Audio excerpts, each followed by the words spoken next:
lost, Monica! I don't want to see you back here until you're ready to wake up and start doing things properly! Right now, you're a disgrace to my kitchen and to the Hotel de Boer name! It was an accident. I'm sorry, did you hear me asking for excuses? No, I'll do better, I promise. Why is she so aggressive? She won't even listen to what the poor girl has to say. Oh, hey, cut her some slack. You gotta at least hear her out. Wait! Huh? Who do you think you are telling me? Wait a sec. Navia? Huh. So, you're bringing backup now. Suit yourself! You're still wasting your time!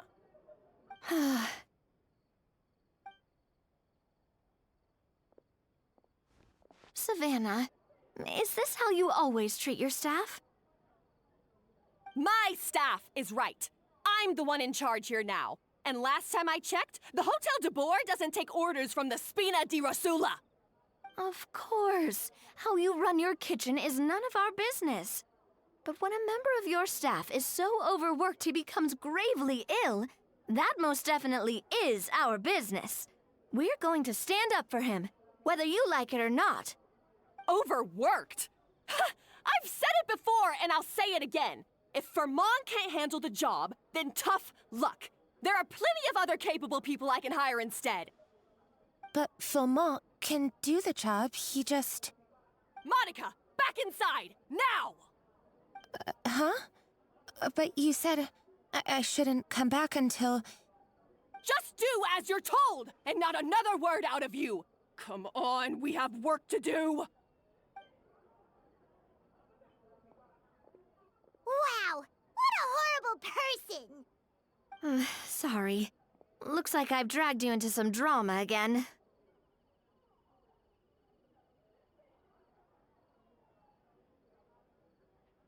Her name is Savannah. She's the new head chef at Hotel de Boer. Ever since she took the job, she's been enforcing a brutal work regime and putting a huge amount of pressure on her staff. One guy was so overworked, he collapsed from illness. He's been bedridden for days, and he can barely even talk properly. I'm sorry. It's all my fault. I don't deserve to be a chef. At his family's request, the Spina di Rosula is trying to mediate on his behalf. We're not exactly making a ton of progress, as you saw. Savannah is adamant that Vermont's exhaustion and illness have nothing to do with her or how she's been running her kitchen. She's refusing to have any kind of meaningful dialogue with us. Our next thought was to talk to the other chefs at the restaurant and get a better idea of their working conditions. But with Savannah watching them like a hawk, no one has been willing to open up. And that's why I'm here, doing it the old-fashioned way. Camping out, watching, and waiting for an opportunity.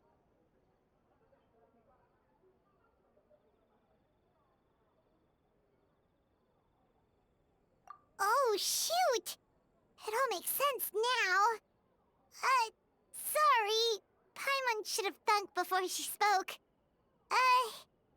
Did Paimon ruin everything? Oh, no, not at all, Paimon. Honestly, the way she was laying into Monica, someone had to step in. I'm sure I would have piped up if you hadn't. And besides, I don't really think I'm built for espionage.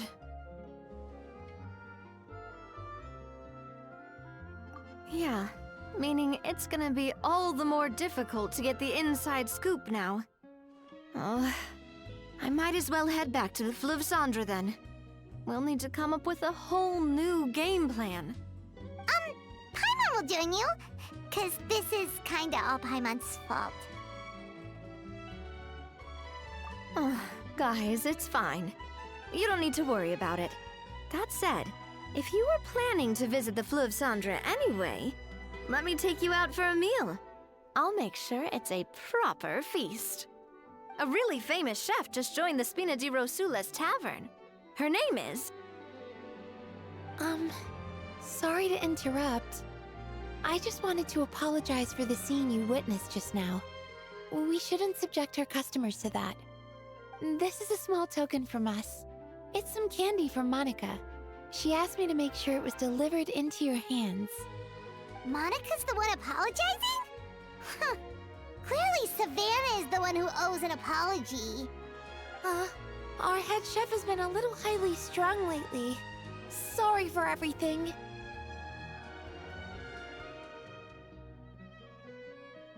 All right. Since there's candy, Paimon will drop it. Not the candy. Thank you for understanding. We'll make sure to pass your feedback on to Miss Savannah. A little highly strung, huh?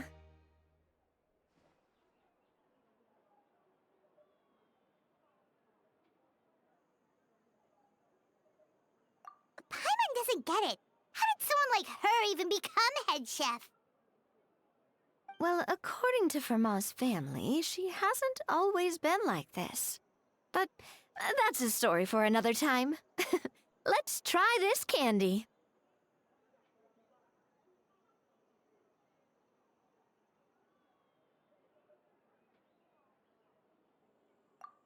Oh, Paimon totally gets it. Come on, dig in! Huh? Hold on, there's something written on the wrapper. Find Escoffier?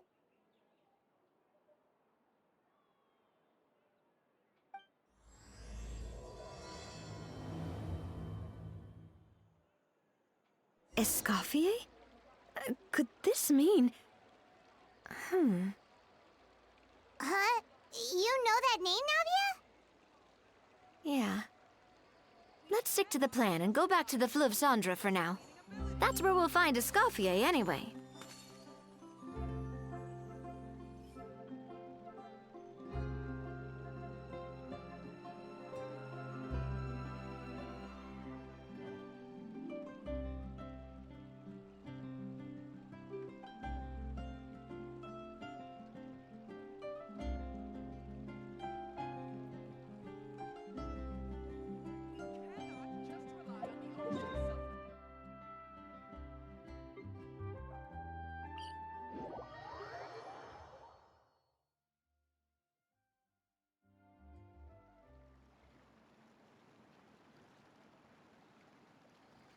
So, who is this Escoffier, anyway? Well, for starters, she used to be the head chef at the Hotel de Bourg, before Savannah.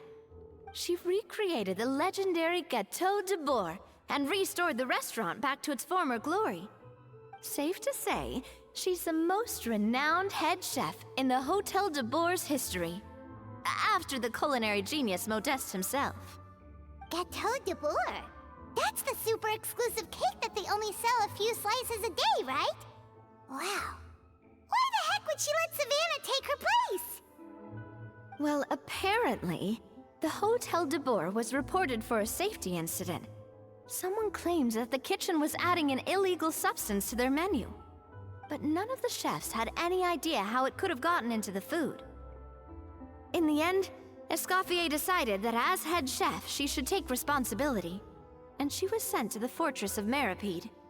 The Fortress of Meripede?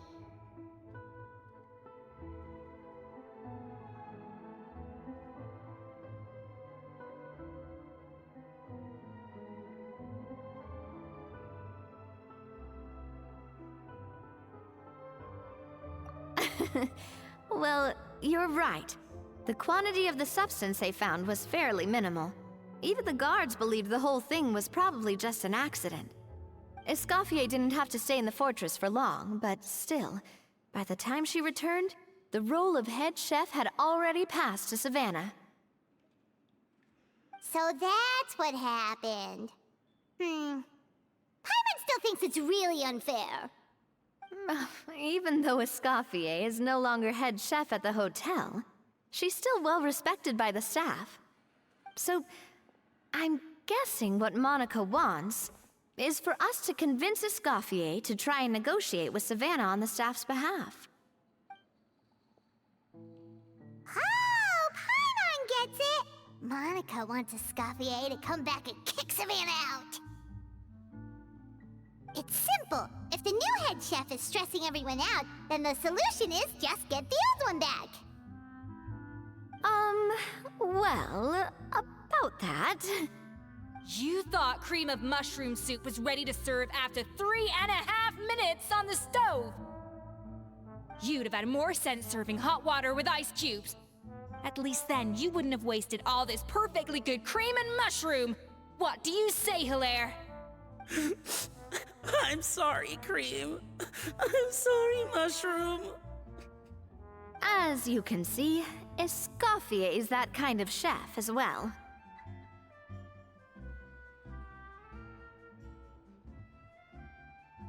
You have to leave it on the heat for long enough to allow those flavors the chance to come out.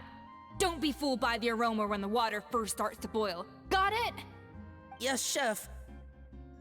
Then go back and do it again. The customers are still waiting.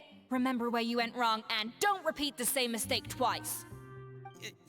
Yes, Chef.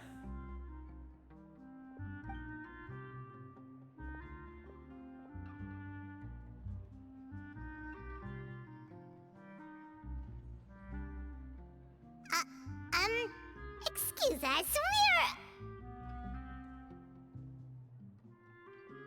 Waiting to be served? Sorry, we're pretty busy. I'm afraid you have to join the line. Oh, no, we're not here to eat. So you're not paying customers? Then I'm afraid the wait will be even longer. It's hard to talk to Escoffier when she's in the zone. Let's take a seat. We can catch up while we wait.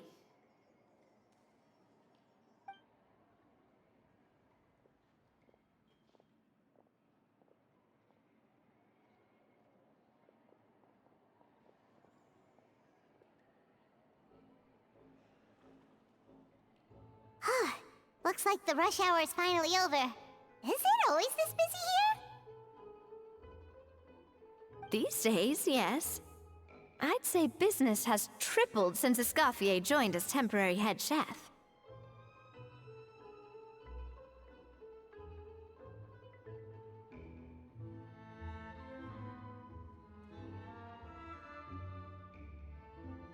Well, in her words, the Hotel de Boer doesn't need her anymore.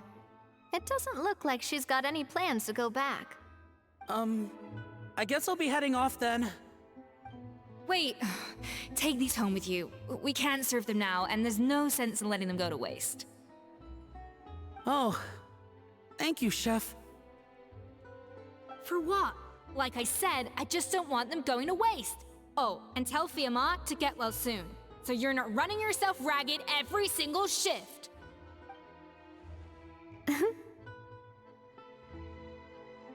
Fiamma. That's the second time we've heard that name. Who is that again? He's the chef that fell ill from stress. Hilaire is his son. And with Mom stuck at home taking care of Dad, he decided to pick up some work to help pay the bills. Escoffier knows their situation, so she's been making some extra food every day for him to take home. Hey, I heard that, Navia! I've told you before, no one's making extra food. Hilaire is making blunders in the kitchen, and I can't serve his failed dishes, so he might as well take them home. Yeah, failed dishes that just so happen to be nutritionally complete every single time. So, you two must be the world-famous traveler and her companion, Paimon, yes? Is there something I can help you with? Oh, so you know us already. We'll skip the introduction then. We are here to talk about Savannah.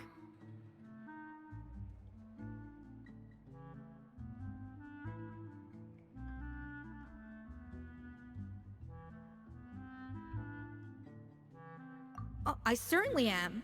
The Spina's headquarters are right next to the tavern. And I've lost count of the number of times Navi has come to pester me about it. But I don't work for the Hotel de Boer anymore. And being ex-head chef doesn't give me the right to interfere with that business. Besides, I'm the one who persuaded Savannah to take the job in the first place.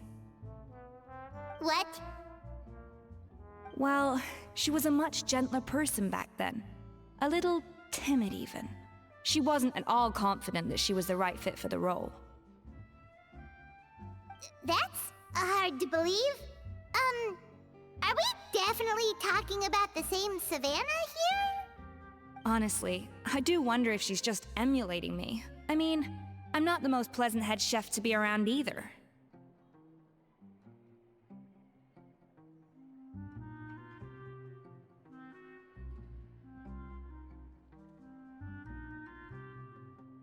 Anyway, suffice to say that given the history between us, it'll be tricky for me to tell her she's doing her job wrong without coming across like a huge hypocrite. Fiamar and the others probably think that Savannah gets it all from me. I wouldn't be so sure about that, Escoffier. Look at this note we got from Monica. She mentioned me. Whatever shortcomings you feel you have, it looks like Monica still trusts you. As for the others, well, how can you know what they think unless you ask them? Monica. Plus, it's not like we're asking you to storm in there and raise hell. We're only in the initial phase of our investigation. All we're trying to do is get the other chefs to open up to us. Oh, Monica. Oh, Monica! Escoffier? I can't believe her! Powdered sugar is supposed to be applied sparingly. Look at all that on the wrapper. It's thicker than the sole of my shoe. Unbelievable! I won't stand for this. She has to learn. Come on, we're going. Wait, so now she's,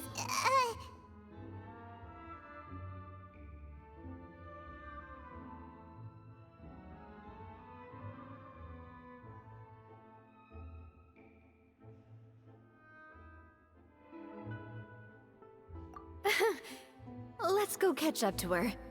We don't want to keep her waiting.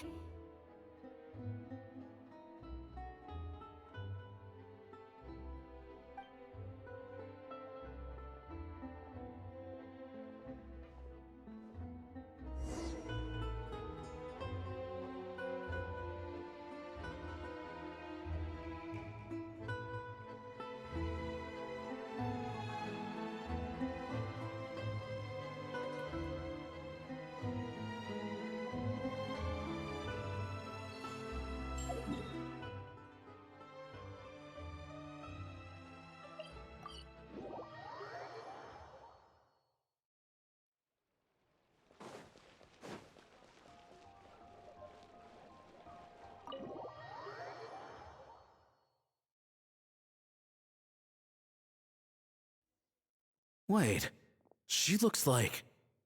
Is that Escoffier? Escoffier's back? Yes, I've missed... I'm sorry. I'm so sorry.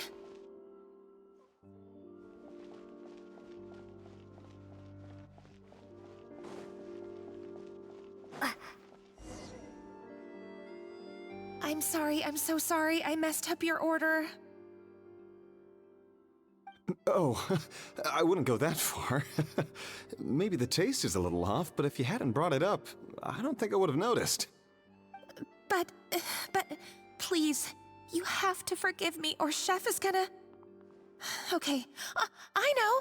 I'll kneel before you. What the heck? Get up, Monica! Can't you see that you're just making your customer feel more awkward? Escoffier? If you want forgiveness, then do what any self-respecting chef would do. Make the dish again. And this time, get it right. You cannot go begging your customers to feel sorry for you. Savannah said that I'm not allowed back in the kitchen until I've corrected my mistake. But if I can't go back into the kitchen, I can't do the dish over. That's some backwards logic. How can you fix your mistake without being allowed to cook? If this is what Fermat had to put up with, then no wonder he had a breakdown. We apologize for interrupting your meal, sir. It's fine. With my layman's palate, it's not like I can tell the difference anyway. I was actually quite enjoying my meal until she appeared out of nowhere and started apologizing. Gave me a bit of a fright, to be honest. Oh, well, it's because Chef Savannah tasted a bit of the leftover soup from my pot and then threw me out of the kitchen. Gosh, that's pretty strict. Has she always been that way?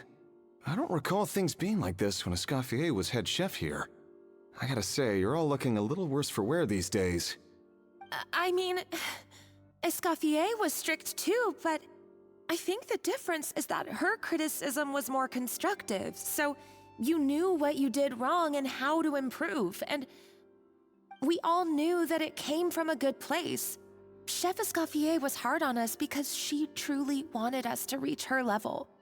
But these days, whenever we make a mistake, we just get told to wake up, get your head in the game, or just do it again. And it's only gotten worse since word got out that Chef Escoffier had started working again in the Fleuve Cendre. Monica, you don't need to call me chef. I'm not the boss here anymore. Yeah, but through no fault of your own, what happened back then, that wasn't on you, and all of us know that. That banquet was a huge event, and so many staff were involved every step of the way. With so many moving parts, there's no way of knowing how that lumiline ended up in the food we served. Lumiline? What's that? A new drug from the Fontaine Research Institute, produced from an extract of the lumitoile. Apparently it sharpens the senses, so they used it to treat people with impaired responses to stimuli. Oh, yeah, I've heard about that. They found out you can use it as a flavor enhancer since it stimulates the taste buds. Makes things pretty addictive. They also found that overuse can have mood-altering effects, and even lead to nerve damage. So it quickly ended up on the guard's list of controlled substances. Unfortunately, however, some food products containing the additive had already made it to the market by the time the guards banned it from the restaurant industry. Everyone knows that in all likelihood, someone probably just purchased a batch of contaminated ingredients by mistake. But you took all the blame. We all know why. You just didn't want to see this turn into a place where tensions are constantly running high, because everyone's suspicious of each other all the time. And now look at you, a fry chef in the Fleuve Cendre. What are you trying to say? Sure, the Spina's Tavern is no Hotel de Boer, but come on, it's not that bad, is it? Oh, the Fleuve Cendre, you say? Great. That's where I'm dining from now on. Monica, I'm very happy with my current job. And there's no changing the past. We just have to let bygones be bygones. Besides, at the end of the day, I was the head chef, regardless of whose mistake it was. Ultimately, the responsibility lay with me. If only Savannah was half the boss you were. I'm sorry?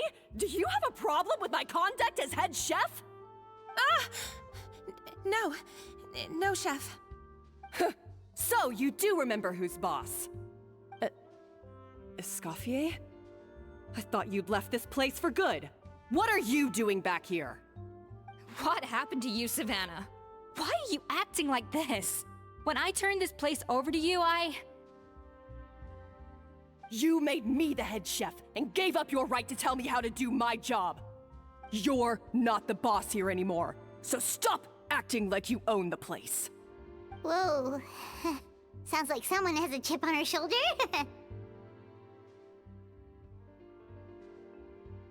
Oh, Savannah! My God, have you grown a temper since I last saw you? Have you put even half the amount of energy into improving your cooking skills, or are you still using the Pluie Lotus as an off-brand marcotte, thinking no one can tell the difference? That's none of your business! What happened to not storming in and raising hell? Ho ho! I was not expecting to see something this spicy as soon as Escoffier returned.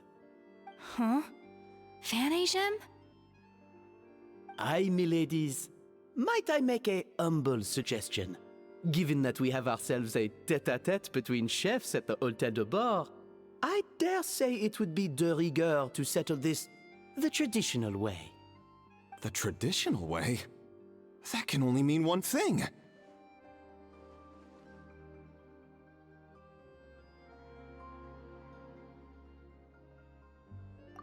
That's right! I'm talking, of course, about the tradition established by Modeste himself. The cooking contest! According to legend, the founders of Hotel de Boer, Modeste and Savelli, used this method to resolve all of their disputes. Everything from petty arguments over next week's menu to disagreements over the strategic direction of the restaurant. The cooking contest would decide who had the final say. Huh. Sounds like they had a lot of free time on their hands. Ah, well, it might sound that way to us. But in fact, the cooking contest played an enormous role in motivating chefs to hone their skills, reaching new heights of excellence in the culinary arts. And indeed, the reintroduction of this institution in recent years has surely been instrumental in transforming the Hôtel de Boer into the top-ranking restaurant in Fontaine. Reintroduction? Someone brought it back? Who? What say you, Eskofье? Surely you of all people won't back down from this challenge. It was you who put the rule in place, after all.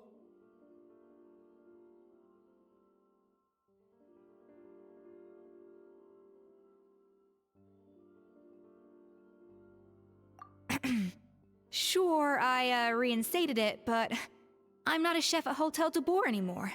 Isn't this bending the rules a little? I see no issue as long as both sides agree to the terms. We could simply treat it as an exhibition of sorts. Savannah, any objections? Exhibition. Huh. No. If we're going to battle it out, let's put it all on the line. If I lose, it's up to you what happens to me. I don't want anything to happen to you. But if you lose, you hand over the Codex de Boer to me. What? The Codex de Boer? Only the legendary handbook written by the original head chef Modeste. It contains all his secret recipes, including Gâteau de Boer. It's the greatest treasure in Fontaine's culinary world.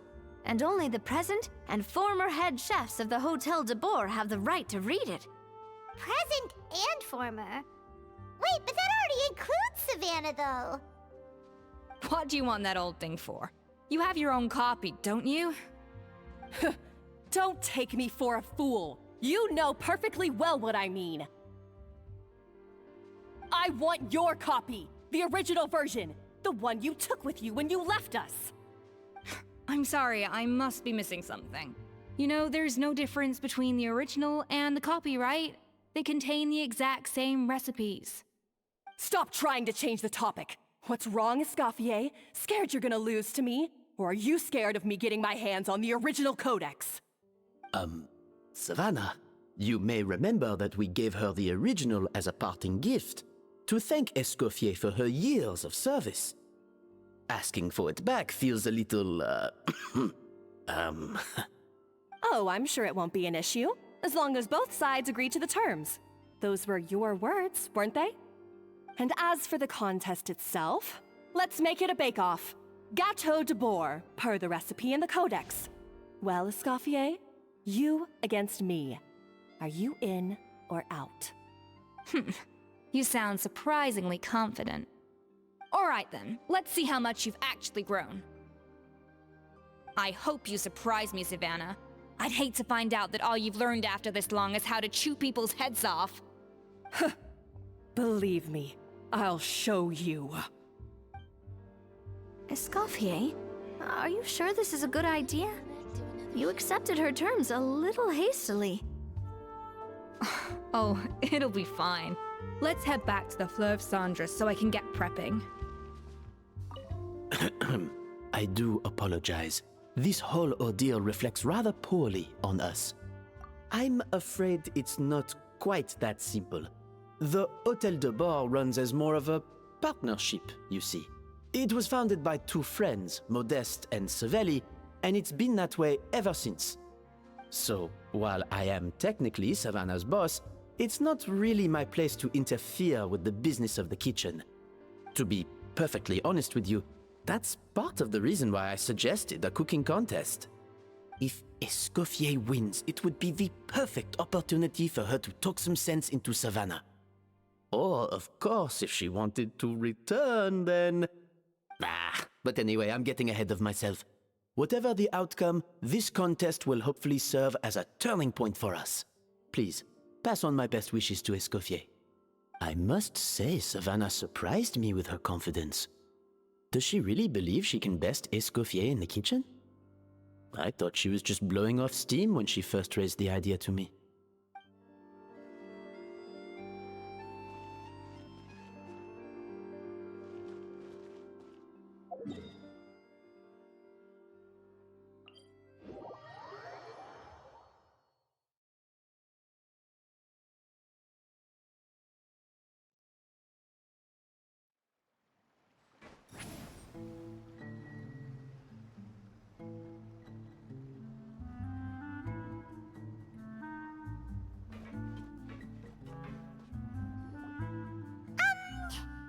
So, this whole bake-off thing kind of came out of nowhere.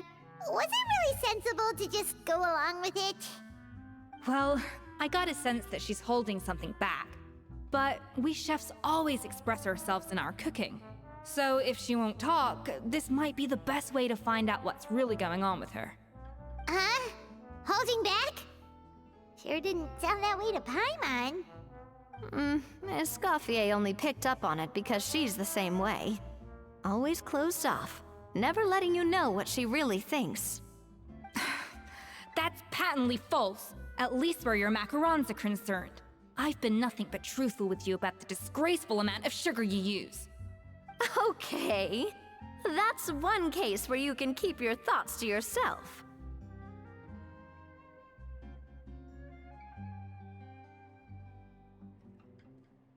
Oh, that?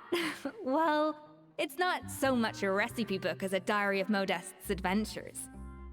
Back in the day, he and his good friend Savelli explored far and wide, partly adventuring, partly looking for new ingredients and developing new recipes.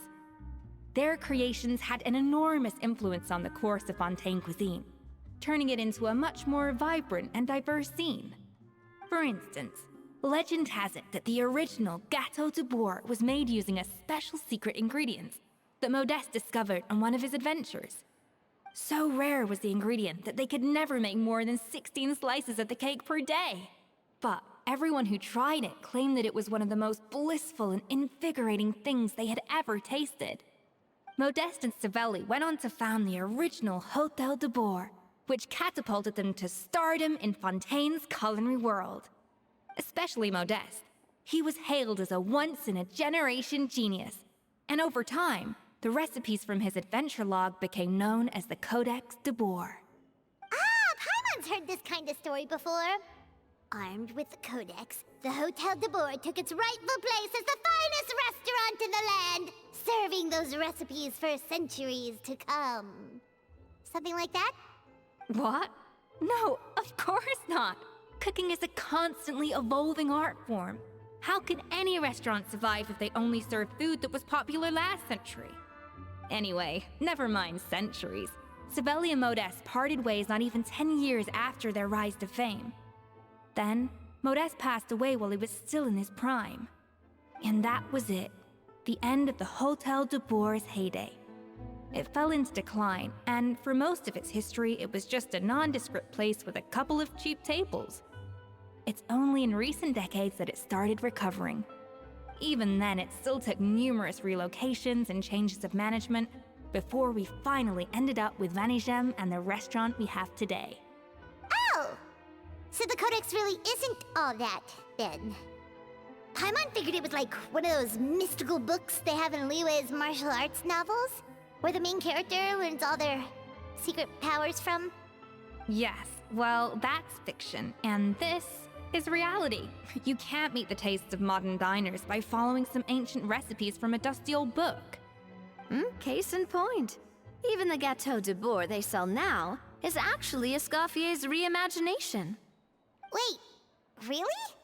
Why though? Didn't that recipe make it into the codex? It did, but like I said, it's a dusty old book now, and the records aren't as legible as they once were. Not to mention that there's no way of finding the secret ingredient Modest wrote about. So, reimagination is right. I consulted some historical records and took what I could from the codex. But ultimately, the gâteau de bois of today is my own recipe. As for why we gave it the same name and kept the tradition of only selling 16 slices a day, well, you've got Venegem's business sense to thank for that. Oh. Huh. Well, that kind of takes all the mystique out of it. Hey now, it might not be the original Gâteau de Bois, but it's still the most delicious cake in Fontaine today. And who knows, maybe Escoffier's version is more suited to your palate. Just think, if the original truly was the perfect cake you're imagining it to be, there's no way the recipe would have been lost to history, right? Not to mention that the Hotel de Bois never would have fallen into a slump. Anyway, before I left my role as head chef, I made a copy of all the recipes from the codex, including my own improved versions, and turned them over to Savannah. So why is she so interested in the original copy? Could it be a symbolic thing? Like, whoever holds the original Codex de Bois is the true head chef? Well, it was clearly precious enough to give to Escoffier as a parting gift. Meanwhile, Savannah only got a copy.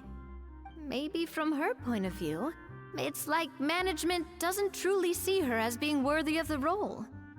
You think so? The only thing is, it was her suggestion to gift me the original in the first place. Well, a joint decision by her and Venegem. But still. What? Huh. Guess she's had a major change of heart since she became head chef. Yeesh. Who knows? We could speculate forever. Better to just let our gâteau do the talking.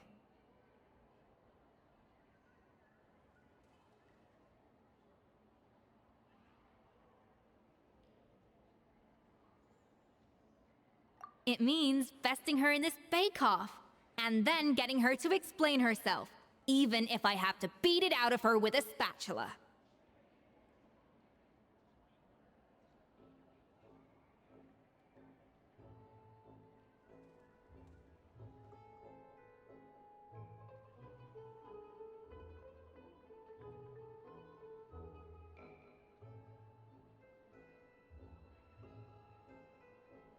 However much she's changed since we worked together, I believe that she still has her chef's pride. And if she respects the art, she'll respect the outcome of our contest. Well, I'm confident that you and your spatula can get justice for Froment.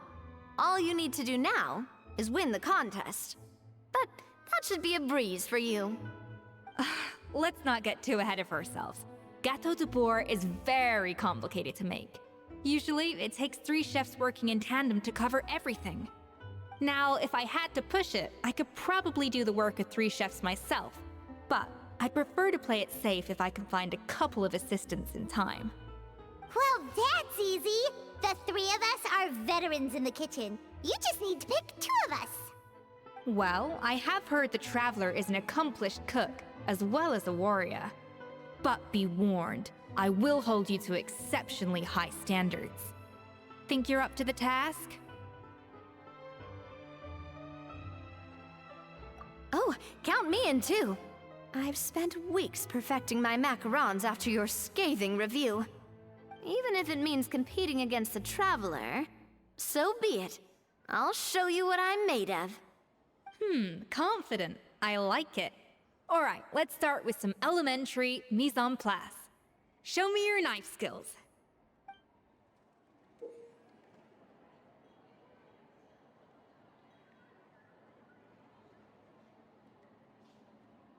I guess I'm finally on the right path. I've always called it chopping stuff up, not mise en place. But it's basically the same thing, right? Oh, Navia. The difference... Looks like you found that easier than I expected. Yeah, thankfully it was pretty straightforward in the end. You made it sound like we'd be carving statues out of fruits or something. Well, brace yourself, because the next step is anything but straightforward. I'll be using this cold press to extract flavor compounds from the ingredients.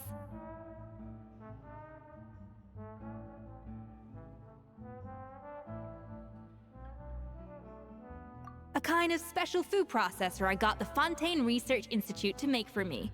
It uses cold temperature extraction to isolate the essence of cooking ingredients, which can then be used to flavor dishes more precisely. But this isn't exactly standard kitchen equipment, so that probably didn't make a whole lot of sense. Let me give you a demonstration instead.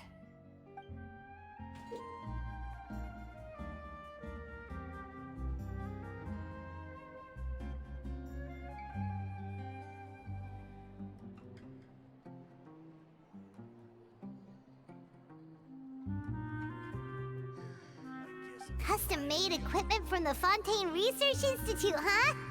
That's some pretty high-tech food prep. Paimon's never used anything this weird before. Cool. Not weird.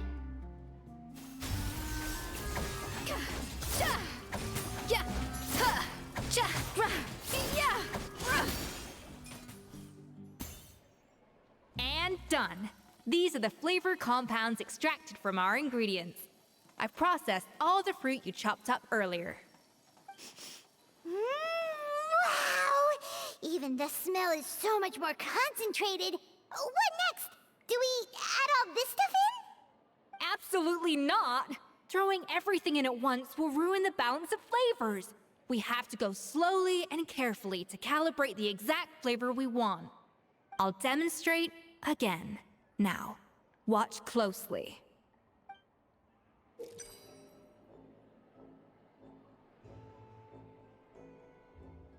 I guess I'm finally on the right path.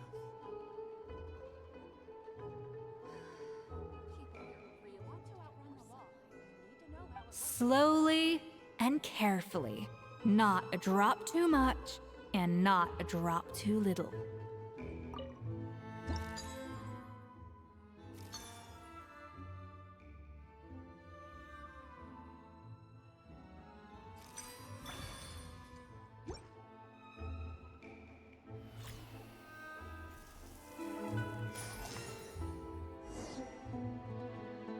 And voila! Now it's your turn.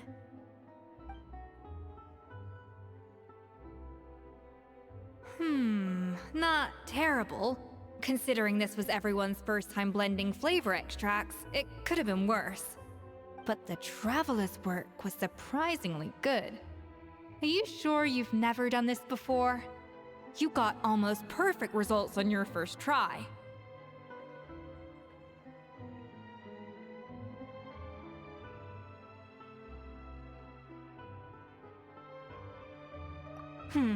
That goes without saying. Still, credit where credit's due. You did well. Alright, now for the part I've been looking forward to. I want each of you to cook something from the Hotel du Bois' current menu. I'll judge your submissions and give you a final score.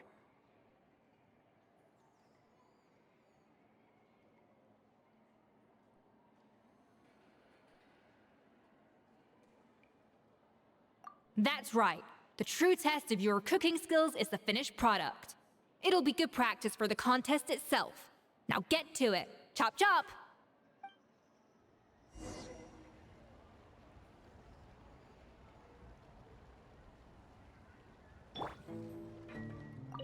How's it going? Have you picked a dish yet? Choose wisely. I expect you...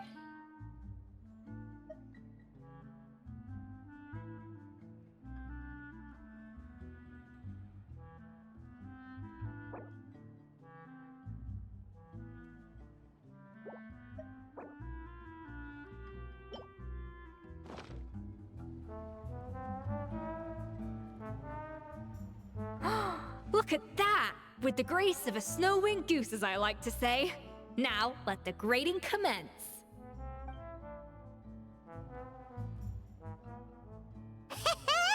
Pretty good, right? Not to brag or anything, but Paimon's a bit of a connoisseur when it comes to la food. 6 points. What? Oh, well, fair enough. Paimon doesn't cook all that often, so as long as it's a pass. That's 6 out of 100. What?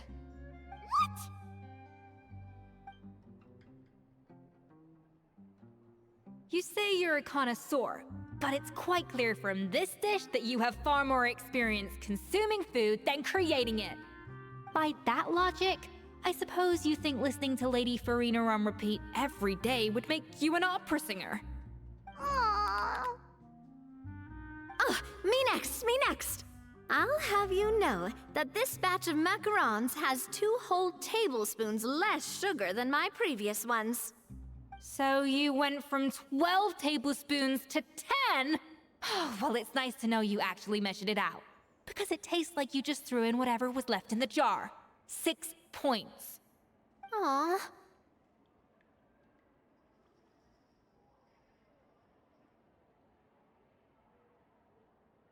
Now to the final dish. So, what do you think? This is our last hope. 8 points. Darn, that's barely higher than what we got. Not exactly. The color is spot on. Beautiful aroma. Excellent presentation. I have to give this one 8 points out of 10. Maybe even 9 points. Huh? How did you pull that off?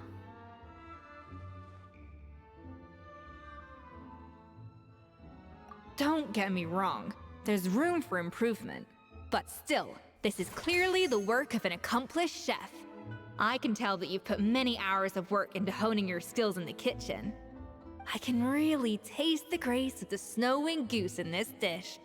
The traveler's journey, with all its trials, tribulations, and setbacks. Not to mention the frustrations of having a picky eater for a partner. Hey, you made that last part up! No way did you taste that! Well, it looks like I lost fair and square. I guess you'll be taking the Traveler as one of your assistants then? But if it takes 3 chefs, that still leaves 1 slot remaining. Maybe Paimon and Navia should keep practicing and see how it goes? Chef Escoffier! Oh, it's Hilaire! What brings you here? I heard the news about the cooking contest. You're doing Gâteau de Bois, right? I was just wondering if you needed any help? And you think you're up to the task, do you? Oh, no, I know I'm not there yet. It's actually my dad who wanted to help.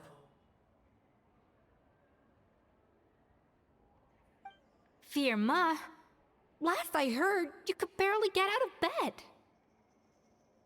Chef Escoffier, Navia, Traveler, thank you all so much for everything you're doing for me and my family. I've had enough of sitting around at home while you run yourselves ragged. If you let me, I'd like to help you win this cooking contest.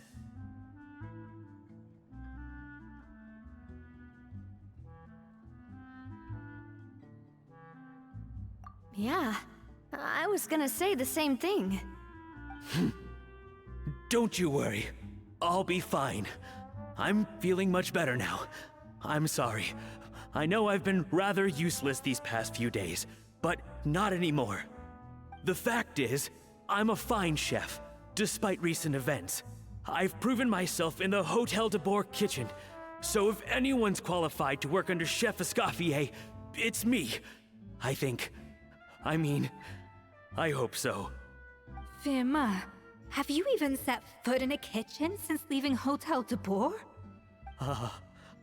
I have not, but I'm fully rested now.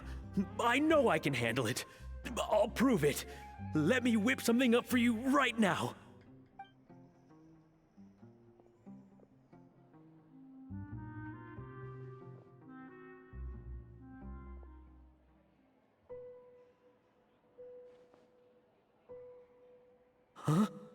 That's strange. Why are my hands shaking? What do you call this, Verma? I can't seem to grip my knife. Do it again! Again! Again! I...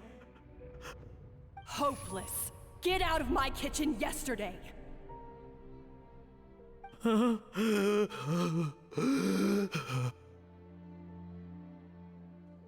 Dad, what's wrong? I don't understand. I was feeling so much better, and then Will I never be able to work in a kitchen again? Dad, talk to me. What happened? I think the real issue here is not physical exhaustion, but psychological trauma. Monica, when did you get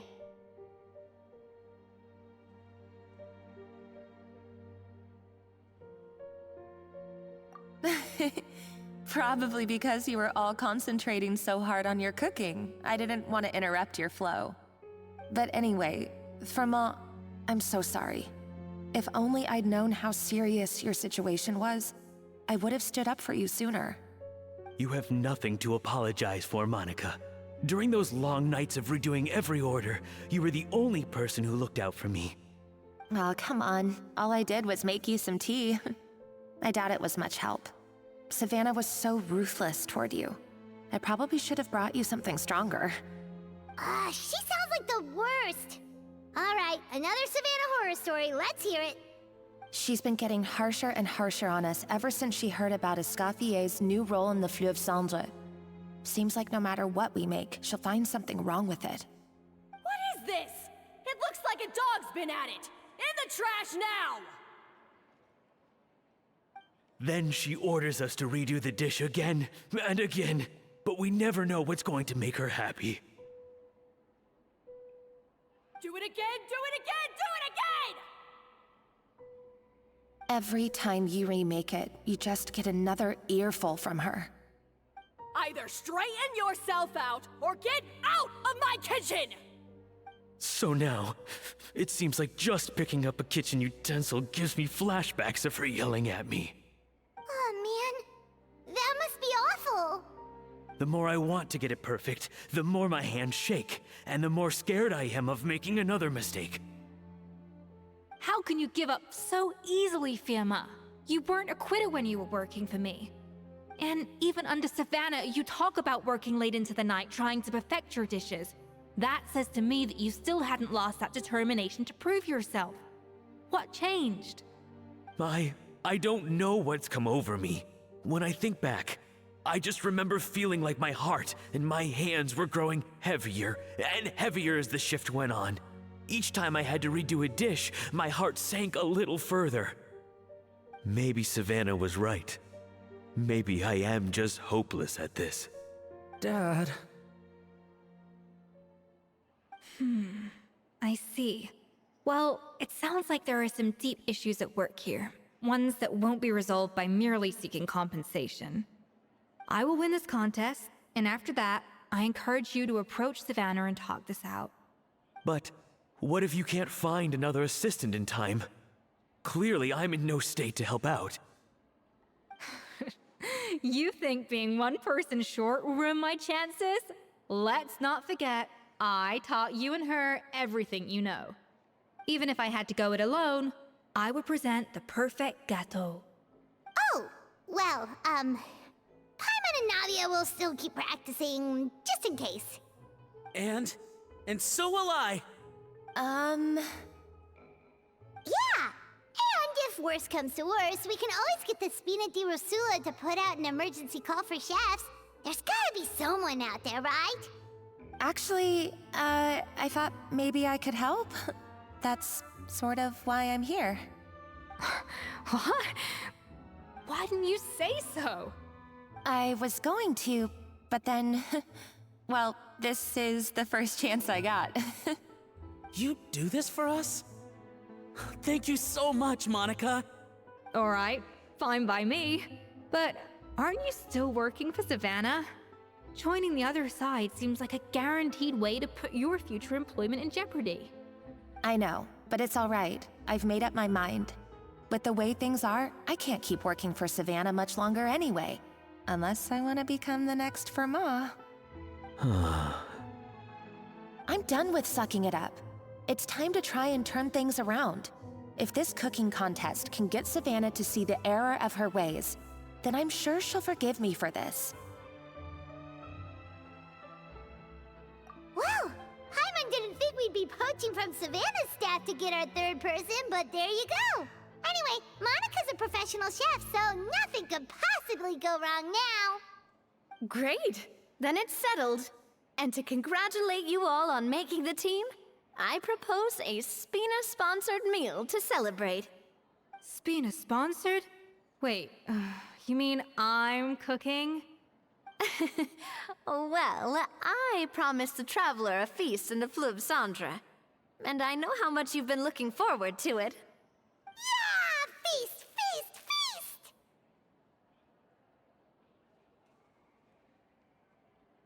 All right, if you insist, then prepare for some of the finest food of your lives.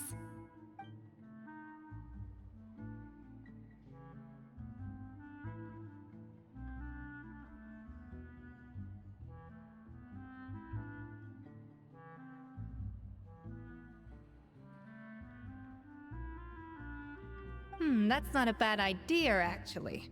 Wait, hold on. You need to finesse that further.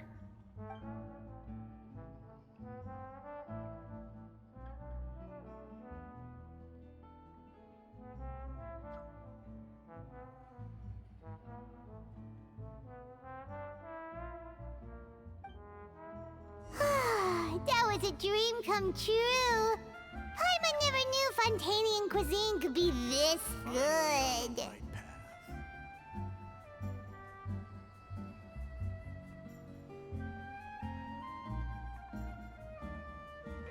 So, this is what Chef Escoffier is truly capable of.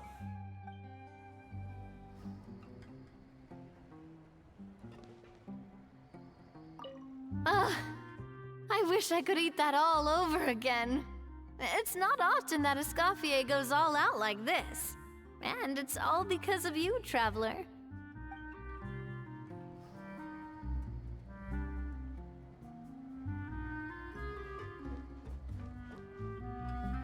I guess I'm finally on the right path.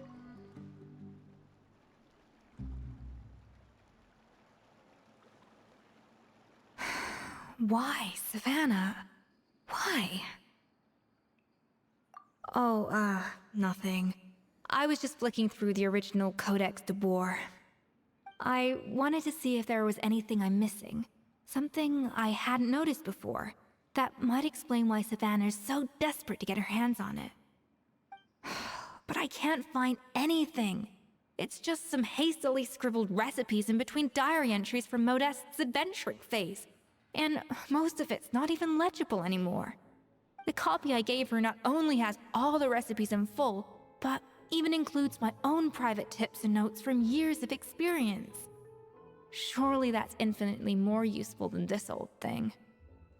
Yeah, maybe. Still, it's just hard for me to imagine that the Savannah I knew would go to all this effort just to make a point. We were. At least I always thought we were. She was a little shy, but meticulous with everything and everyone she dealt with. She made a few mistakes here and there, but she was quick to correct them whenever they were pointed out. And she was always striving to improve as a chef. Those qualities are why I recommended her to replace me as head chef. I never imagined for 1 second that she'd cause Firmat and the other staff so much grief.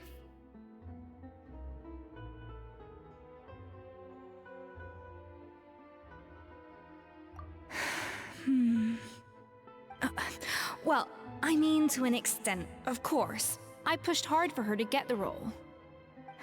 And the idea that she turned out like this because of me is difficult to come to terms with. I wonder if this is how Modeste felt back when he was writing the Codex.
Yes, with his good friend and co-founder of the Hotel de Boer, Savelli.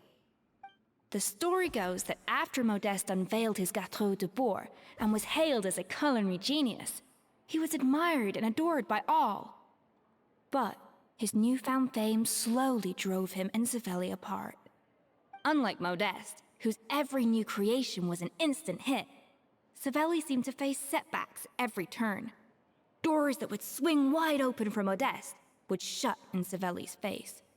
And with Modeste being whisked off to all manner of functions by his celebrity friends, he had less and less time to discuss the culinary arts with Savelli. People started gossiping about Savelli, and their relationship between the two gradually soured.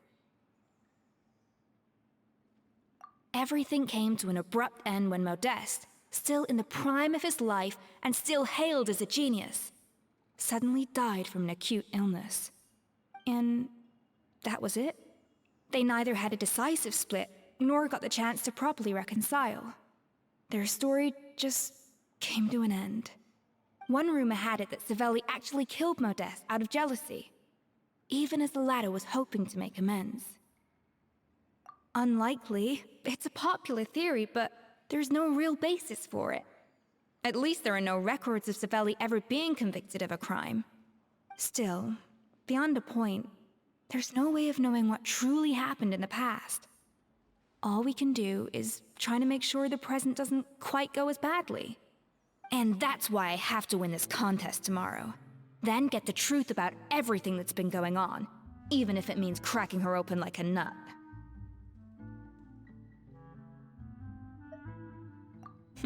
You're right about that. Just follow my lead and victory will be ours.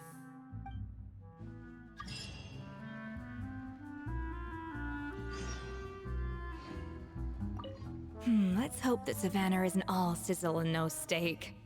After all the work we put in, it would kinda be a shame if tomorrow was a complete cakewalk.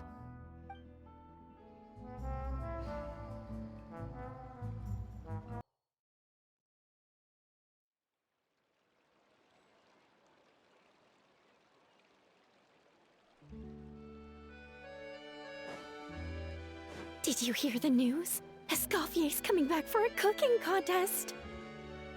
Wait, seriously? Escoffier in a cooking contest? Now that I've got to see. I don't get it. Why would anyone in their right mind challenge her to a cooking contest?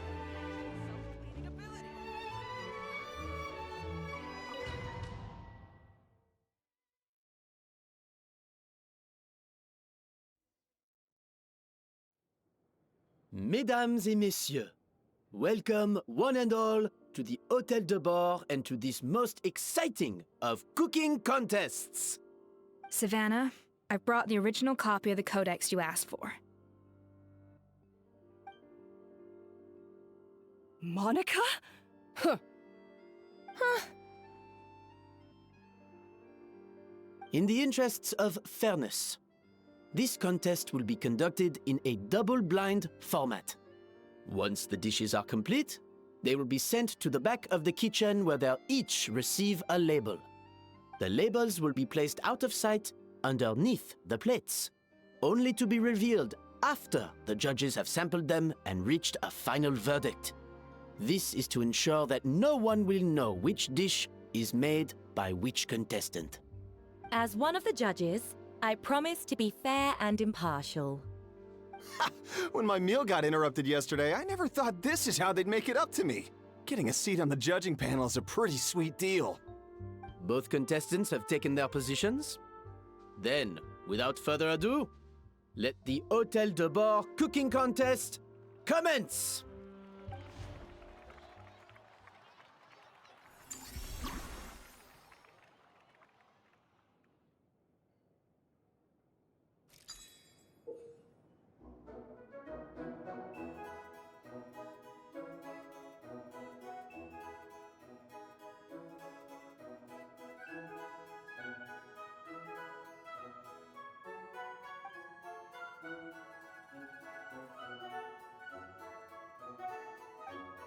Monica, Traveler, it's go time.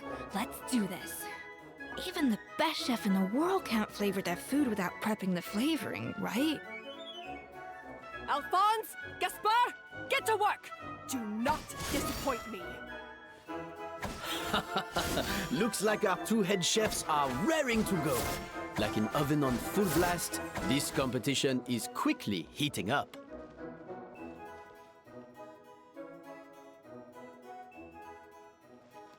A dash of frosting! That should be enough flavoring. Now hurry up and balance the flavors.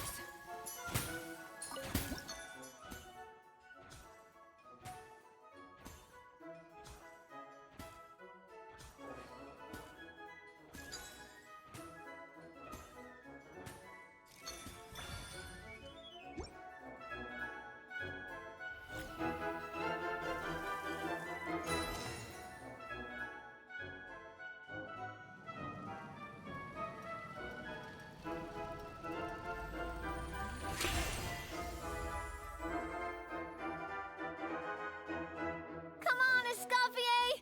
Come on, traveler!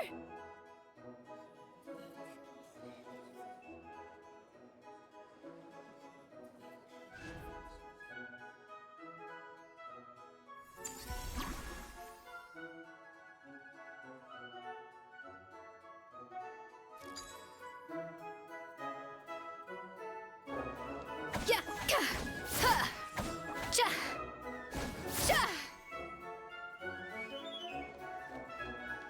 A little amuse-bouche. Yeah, ha, yeah. Alphonse! What are you... The balance of flavors is about right, but the quantity is too low.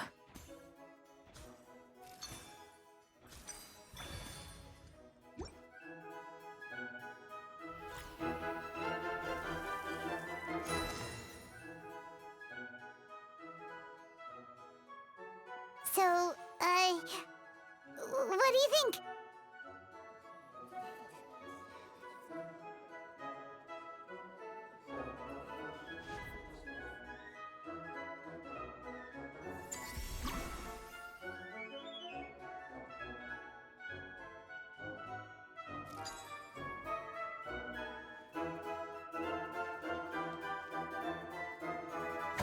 Ra, cha.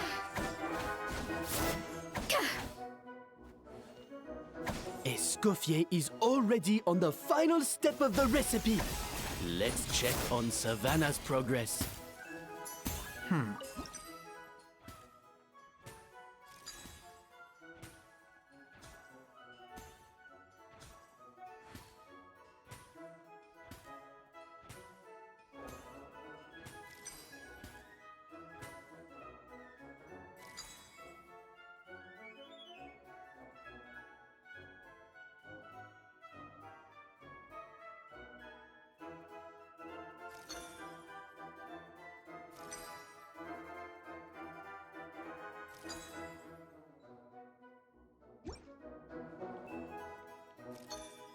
Enough! Oh, useless. Both of you, make like an egg and beat it! I'll do it myself. Wow! Is Savannah serious? Can she really make up for lost time working alone?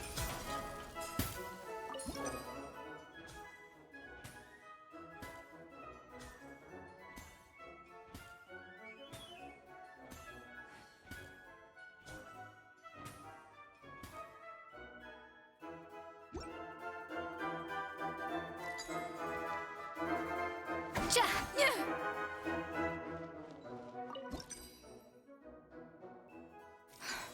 Stay calm, Eskofье. There has to be a way to balance the flavors. Just think.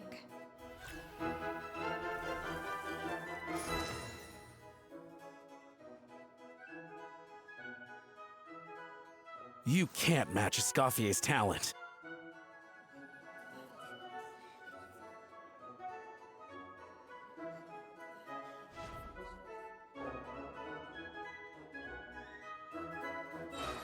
I present to you Gâteau de Bourg.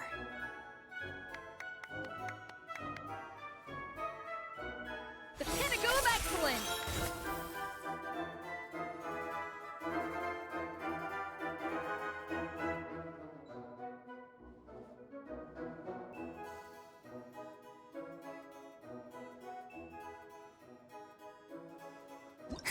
That went just as I expected.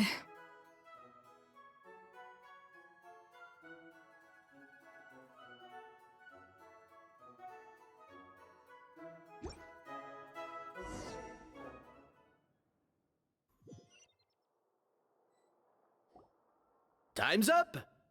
Contestants, please take your dishes to the back.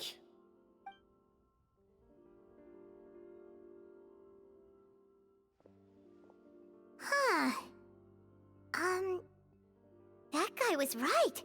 You really can't tell whose is whose just by looking at them. We both made the same dish after all. For all her flaws, Savannah's a talented chef who earned my recommendation for good reason. She wouldn't screw up something as elementary as the cake's appearance. Whoa! This is really rather good. Wonderfully soft and fluffy. Beautifully sweet. This is a masterclass in how to make gâteau de bois. I would give this one at least 9.9 out of 10. Only because there's something about the flavor of the base. It's just a little different from the recipe I'm used to. Huh? Really? I couldn't tell.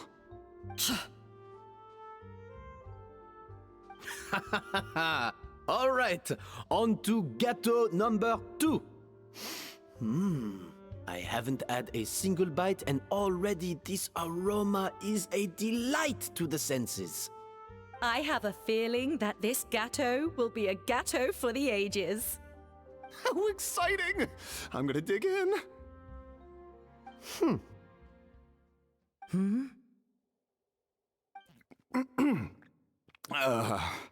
I think maybe someone got a little carried away when they were adding the sugar.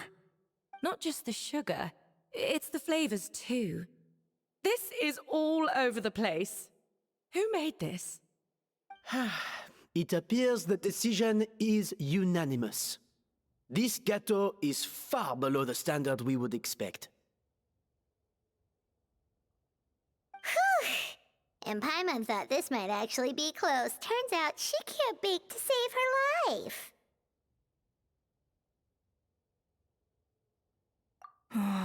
Something's not right here. Savannah may not be perfect, but no way is she this sloppy. I can now declare that the creator of the first gâteau has won this cooking contest. Now, all that remains is to turn the plate over and reveal the chef's name underneath. What? It's Savannah? No, that's impossible! Hey, Savannah! You cheated, didn't you? You cheater! What did you do? Oh, you swapped the plates, didn't you? Well, someone's a sore loser. These cakes went from the oven to the judge's table without me ever laying a finger on them. And everyone here can attest to that. It was Van Gem's staff who labeled them in the kitchen. If you're looking to accuse someone, why don't you start with them? Isn't it more likely that Escoffier's lost her edge? Oh, or maybe her assistants let the team down. You take that back! Judges, we demand a rematch.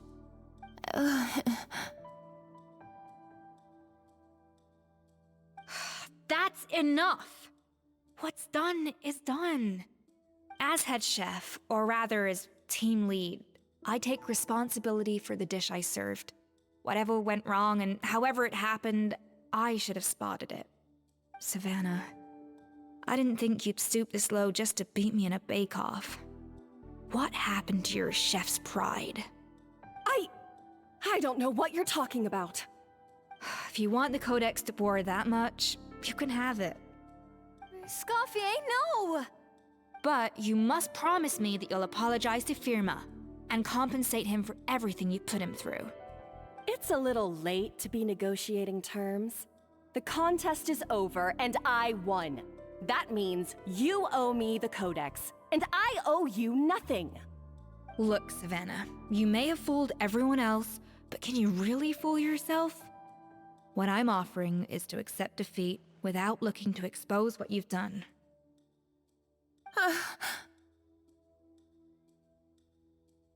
But only on the condition that you promise to stop putting so much pressure on your staff. Fine. I'll treat this as your final handover of duties from one head chef to the next. So, will that be all, ex-head chef? Or is there any other unfinished business you'd like to leave in my hands? I didn't mean that to be a scolding from your former boss, just a word of advice from a fellow chef and a friend. But I don't know if you're even open to input from other people anymore. I know what I'm doing. I don't need your advice. All right, fine. I'm glad to hear it.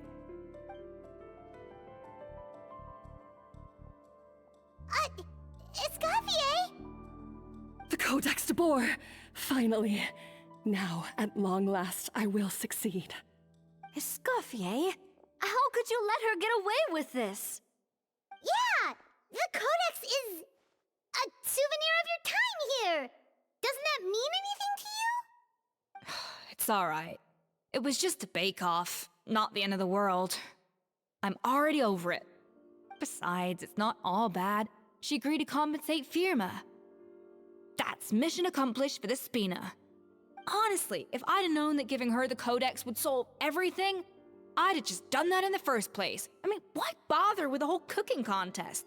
It's such a waste of time and energy.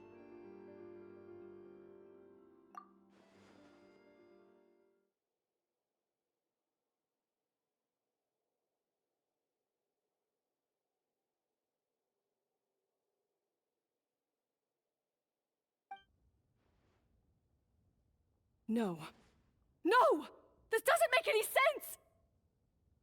Huh? That's it? No secrets, no nothing? I don't believe it! This can't be happening. Oh, Chef Savannah! Savannah?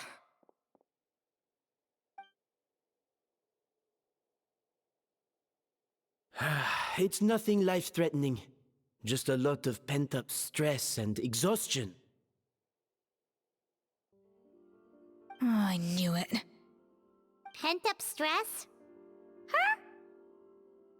The truth is, however hard she might be on the rest of us, the person she puts the most pressure on is herself. Yes, there are nights when she makes us redo things over and over into the wee hours. But for her, it's every night. She'll hide herself away in the kitchen, working on new techniques and recipes, and only realize how long she's been at it when we come to work the following morning. But why? Why would she do that?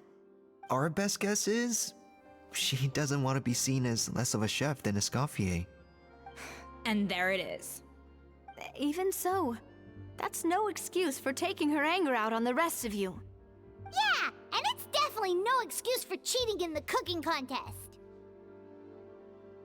About that, we honestly have no idea how she did it.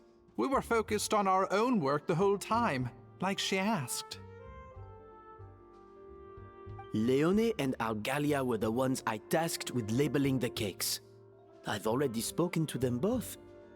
They're at a loss to explain it too. Not to worry. Come on, join me downstairs. I'll interrogate the guilty gâteau myself.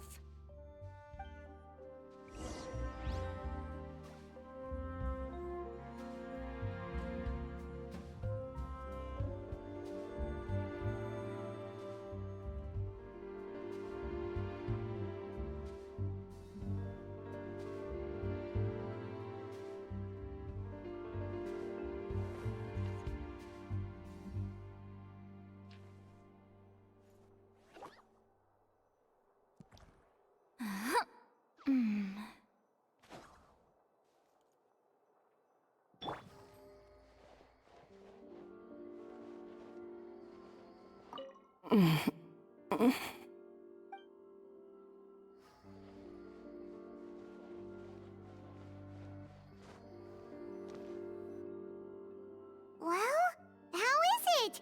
Have you figured out what it was? Oh, this is aggravated assault on my palate. I'd rather eat wet cement than this. Is it really that bad? I made sure to taste test it before it was served. Oh, relax. This isn't your cake. Savannah never switched the plates. The offending flavors are coming from in between the icing and the cake base, which means someone tampered with it while it was being made. Or in other words, we have a traitor in our midst.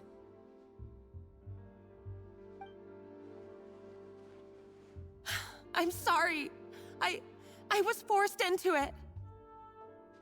It was Chef Savannah. She said if I didn't cooperate, she would... Calm down, Monica. I've already accepted defeat. And if I wanted retribution, I would have brought this up when the results were announced. Whatever's going on with you, just spill the beans. There's no need to hide it.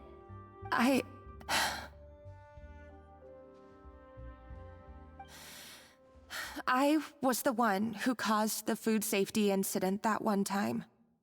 Food safety? Wait, you mean the Lumaline incident? So you procured the contaminated ingredients? I think so. Savannah and I were on procurement that day. I didn't check everything as well as I should have, and so I let contaminated ingredients make it into the kitchen. But I swear I didn't do it on purpose. I had no idea there was an issue with them, and I didn't know it would end up with Eskofье going to jail. But the last thing I expected was for Savannah to use it as leverage to blackmail me with... This is crazy! So Savannah pressured you into sabotaging Escoffier's cake by threatening to expose your secret if you didn't? I know, it's terrible. I'm so sorry. I was so scared. The thought of Chef Escoffier finding out that I put her in jail, it made me freeze up with fear. I thought Escoffier would hate my guts if she ever found out, and yet somehow that's ended up in me doing something even worse.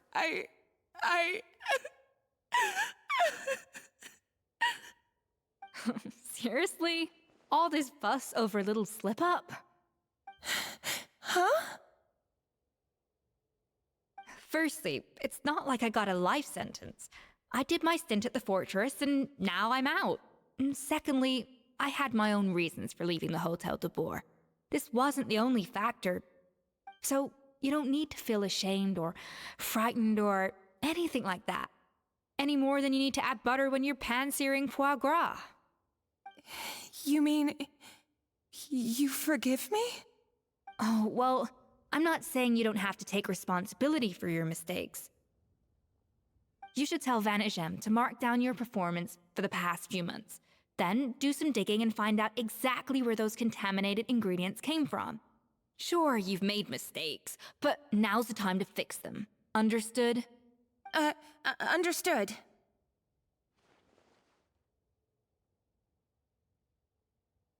Good. Now, back to Savannah. What about the original codex would compel her to resort to blackmail? I have my suspicions. Not that I've got any proof to back them up, though. Ugh. What happened to me? I've overheard some customers murmuring about how the Hotel de Boer hasn't been the same since Escoffier left.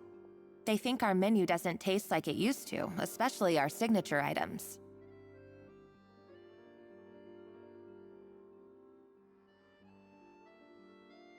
Now that you mention it, I noticed it during the contest too. I couldn't put my finger on it, but the flavor seems subtly different from how it used to be. But the difference was so small, I'm sure no one would notice it besides our most loyal customers and true dessert connoisseurs. Still, as head chef, it's easy to see why Savannah would get so hung up on it. So many times I've seen her make the cake base over and over again, late into the night, determined to match Escoffier's version. But something's always slightly off every time. Yeah, I've noticed that too. Never really gave it much thought, though. Thinking back on it now, It's clear that Savannah's been in a downward spiral ever since Escoffier left. She wants to prove that she can fill Escoffier's shoes. That's gotta be the reason. But after countless setbacks, she's getting more and more unhinged. And at some point along the way, she switched from doubting herself to doubting Escoffier. Doubting Escoffier? For what?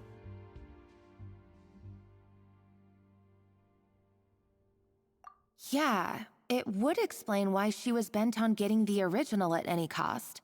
She must have thought Escoffier purposely omitted key details from her recipes when she copied them out. Also, she could retain her place as the #1 chef in Fontaine, the only one privy to all the secrets of the trade. Oh, for goodness sake. What a stupid idea. Of course. Then she finally got the codex only to discover that the secret recipes she's been pining for don't exist at all. Seeing how utterly wrong she was must have been a real shock to the system. It probably brought up everything at once. It overwhelmed her, and she passed out. There's still one thing that doesn't make sense, though. If Savannah had the real recipe all along, how come it tasted different? She might not be on the same level as Escoffier, but surely after like 50 attempts, she'd get it right one of those times. You'd think so, but geniuses like Escoffier are in a league of their own.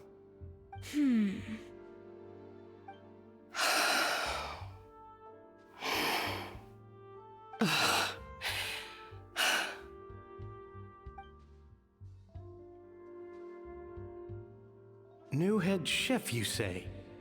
What's her name? I don't think I've heard of her before. I wonder, can the Hotel de Boer keep its edge without Escoffier at the helm?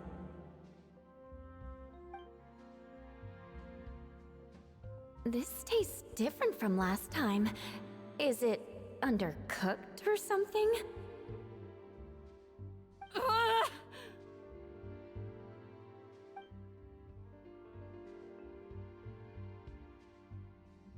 Take this. It's a copy of the Codex de Boer.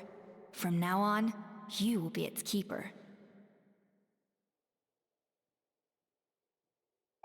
Don't listen to the doubters. If I say you can do it, then you can do it. Even if you don't believe in yourself, at least believe in me. Hey, did you hear me? Once I'm gone, the restaurant is all yours.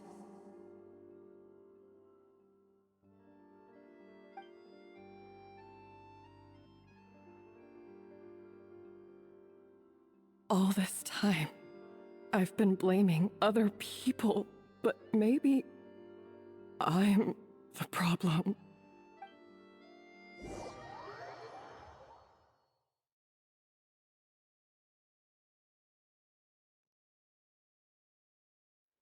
I sincerely apologize for putting everyone out. Savannah's awake now, but I don't think she's ready to speak to anyone yet. Let's give her the day to calm down. I'm sure you'll have the chance to talk everything out tomorrow.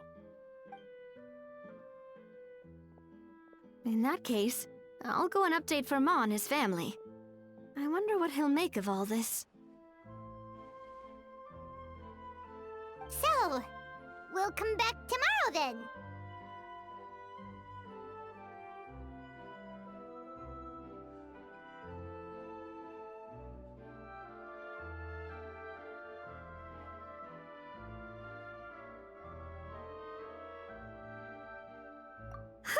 That was a long day. I think I've earned myself a sweet treat when I get back home. Oh, nice! Macarons? Or are you gonna switch it up this time?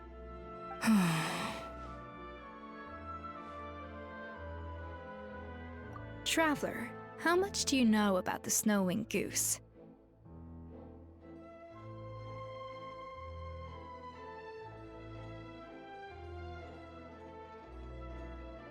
Every year, they migrate long distances in search of a suitable home.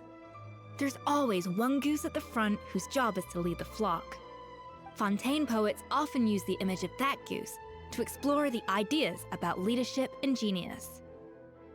They usually imagine someone who's a cut above the rest, a model of perfection.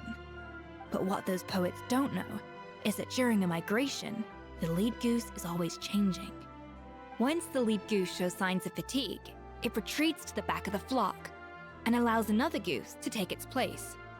So the truth is that leadership, with all the responsibilities and pressures that come with it, it's something that everyone takes turns at. But we humans completely miss that fact when we project our own ideas about social hierarchies onto them.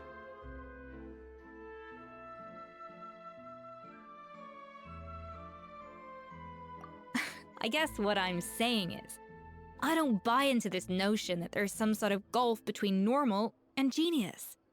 Cooking is a science, not magic.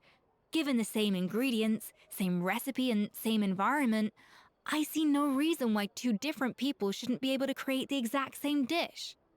Of course, some people have a more sensitive palate than others, and some people are just born bolder or more conscientious. But these are all variables that can be accounted for with time and practice. I'd have no reason to expect so much from others if I believed that perfection can only come from the hands of a genius. The only reason I hold people to high standards is because, well, I believe they're capable of greatness.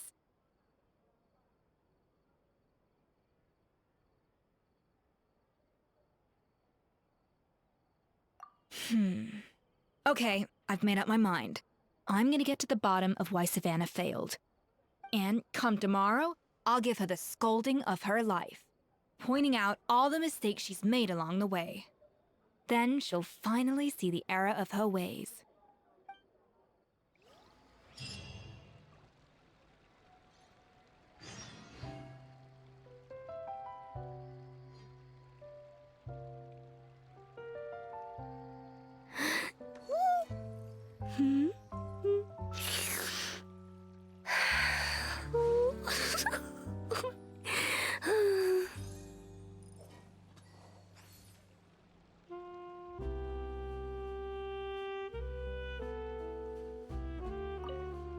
Thank you for your words of encouragement. I'm gonna head to the Hotel de Boer and spend the night investigating.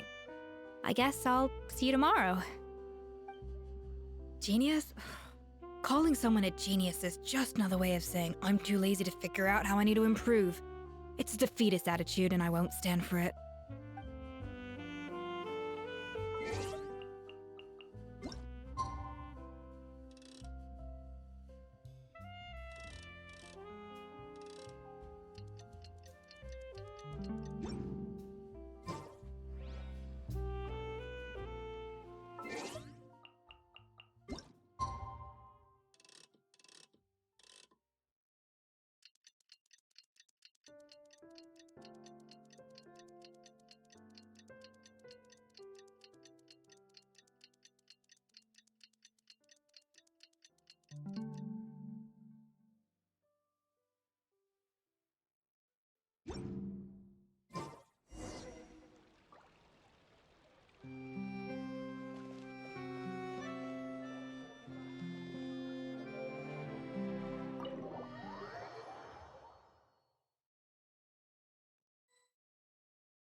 Why are we here so early? Our meeting with Vanigem isn't for a while. Check on her? Why? What happened? Oh no. Eskofye, are you alright?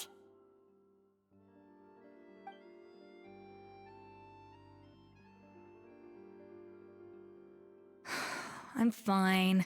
Just need to get some more coffee in me.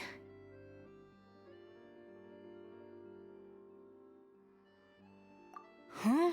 What happened to my coffee? Did I really drink it all?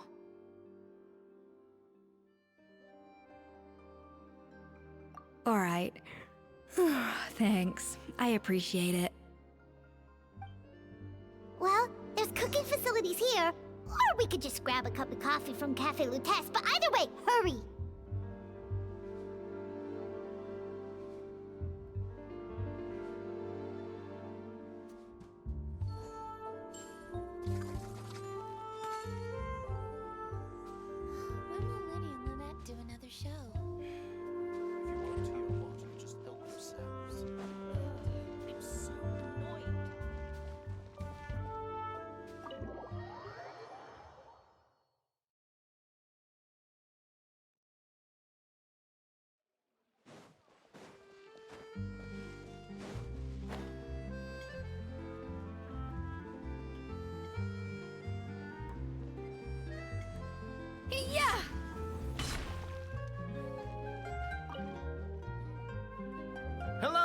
What can I get for you?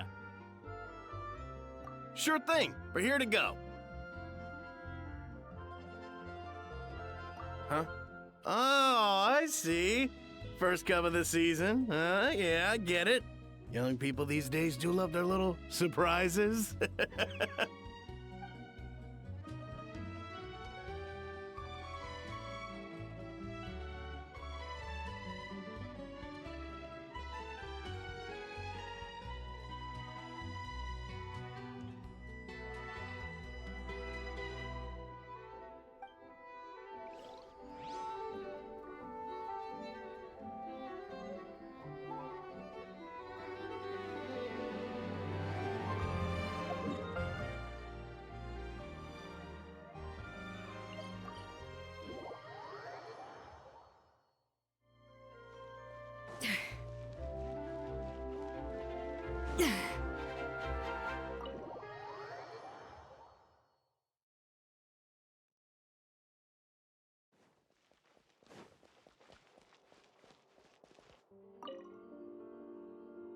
Coffee. Need coffee.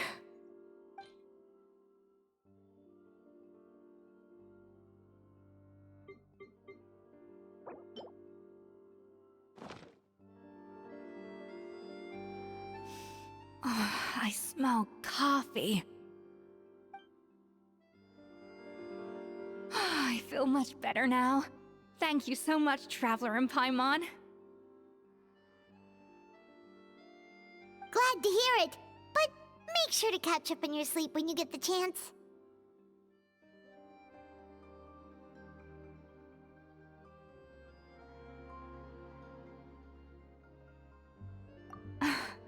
I think I figured out where the problem lies. Honestly, it's ridiculous. I don't know whether to laugh or cry. Wait, what investigation? What are you guys talking about? I'll save it for when everyone else gets here. It's so stupidly small, I can't believe it's caused so much drama.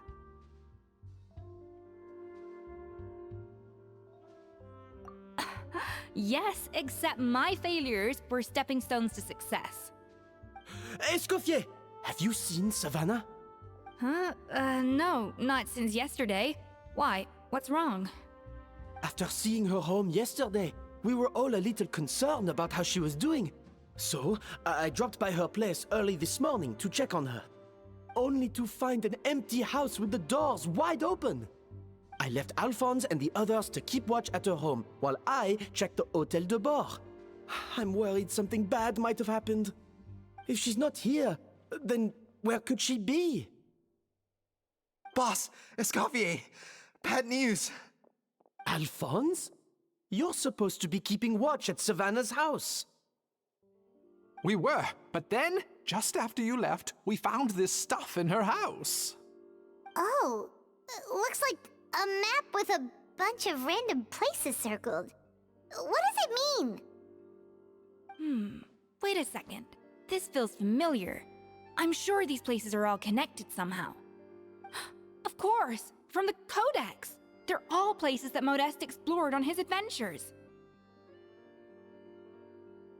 Yeah, but I don't understand. The adventure logs in the Codex are too fragmented to be of any use. How come this map shows all the missing details? The Codex de Bord? Then, this place marked in red out at sea. Could that be the fabled birthplace of Gâteau de Bord? Seriously? So now she set her sights on finding the original recipe and beating Escoffier that way? Geez, Savannah. Anything to overcome a gâteau plateau, huh? Ugh, idiot. Does she have a death wish? Those ruins are thousands of years old. Hold on, there's more. Besides the map, we also found these letters.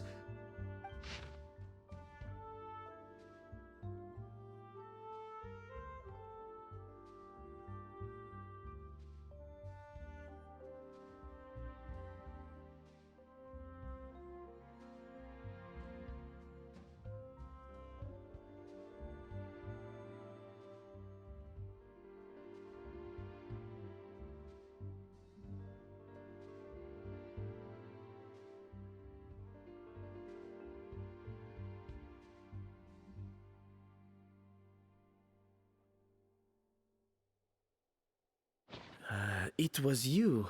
You let the Lumaline through, didn't you? It sounds like a threat letter. Does this mean that Savannah was responsible for the safety incident? And not Monica after all? Retrieve the codex by any means necessary. So the cooking contest and the cheating. Someone else was behind her pulling the strings? She's keeping the true recipe to herself. Ugh, this is all such a mess. Paimon needs a second to process this. First, we thought that Savannah forced Monica to cheat in the cooking contest. But now, it turns out that someone else forced Savannah to force Monica to cheat?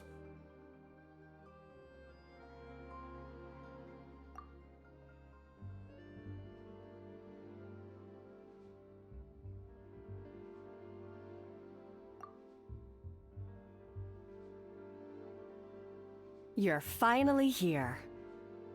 Of course. I should have put 2 and 2 together as soon as I read your threat letter. The food safety incident, the demand for a cooking contest, the instruction to blackmail Monica, even the suggestion that Eskofье was keeping secrets from me. It was all part of your grand plan, wasn't it, Monica?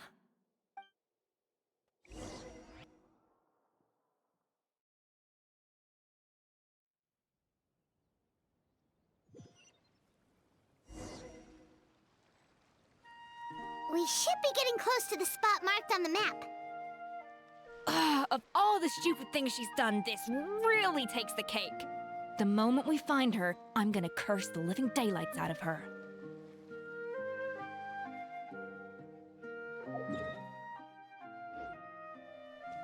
Shah!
Whoa, this place looks like an underwater restaurant, doesn't it?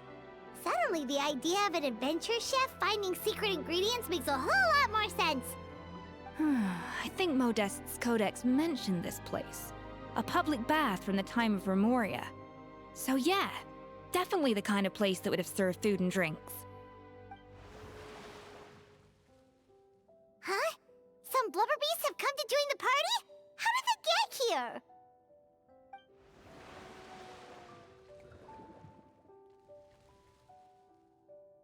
Aw, they ran off!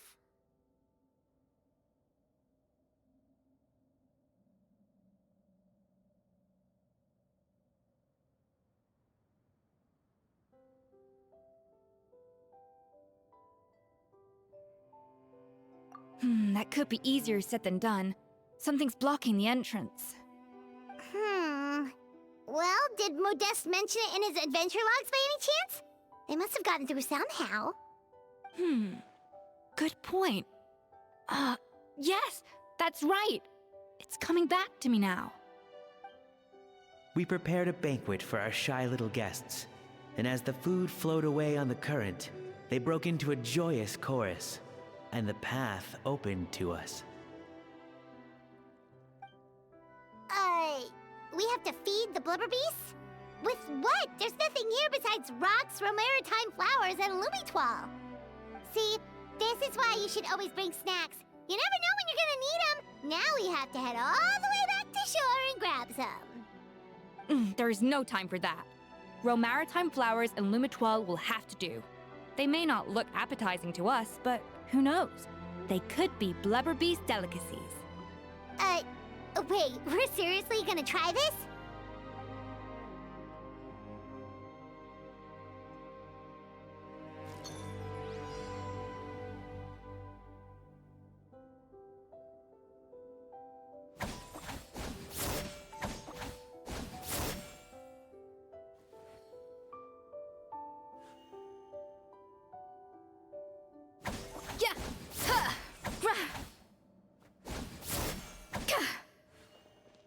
Off to the freezer!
Blubber beasts or not, are we sure this stuff is edible? Trust me, they'll love it.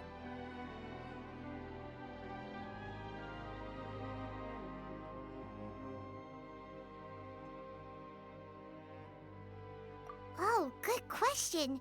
If we try to put them in the pool, we'll probably just scare them off again, and who knows how long they'll be gone. Yes, we can't afford to wait for them to double back. What was it that Modeste said again? Something about the food flowing away on the current.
Hey, give me your water.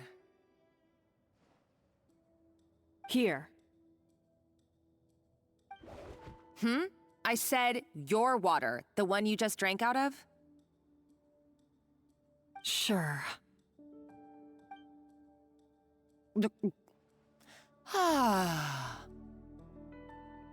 All those years slaving away under Eskофье, and then you. Today, it's finally paying off. Not only have I found the ruin that Savelli kept hidden, but I also get to boss you around like my little lapdog. Hey, go scout ahead for me. If we need to do any more blast tunneling, I want to know where to lay the explosives. Did you not hear me? Get going. Why don't you do it yourself? Oh, when did you learn to fight back? You're always so compliant when I give you instructions by letter. That's because you threatened to expose me for the Lumiline incident. I swear, if I'd known what you were planning, I'd never have... Ha! Don't be so self-righteous. Admit it, you've always been jealous of Eskофье. That's why you lapped up everything I told you. You were terrified of her finding out about your part in the Lumiline incident, and you resented the way her reputation hung over you. So you jumped at the chance to convince yourself that she was the villain, that she deliberately hid her secret recipes from you just to hold you back. It was the only excuse you needed to justify getting back at her. First, idolization, then jealousy, suspicion, and self-deception. That's what this comes down to. It was the same story with Savelli and my ancestor. He offered Modeste his friendship only to murder him out of vanity. He promised to explore the world with him, only to later destroy all records of their adventures. It's a miracle I even found this place. You have no idea the countless hours I spent piecing it all together. So you see, you're no better than Savelli. If you can't beat him, betray him, right? I am no Savelli, nor will I ever be. Oh, put a lid on it. You really think you can absolve yourself of your vindictive and jealous behavior now? Just because you finally realize that Eskофье never kept any secrets from you? You didn't show any remorse when she left, or in the cooking contest. Why start now? You have no right to redemption. You're right. I don't deserve her forgiveness. But I am done being bullied into submission by you! Ooh, feisty. But you should watch your tone. Talking to me like that could get you in big trouble. I somehow doubt that, since I poisoned both our water bottles. What? Ever since I learned the truth, I've been biding my time, waiting for this moment. You've played me like a fiddle for so long, and now this is payback! But you drank it too! It's what we both deserve. This is the price we must pay for betraying Eskофье. You'll die here with me, Monica! You.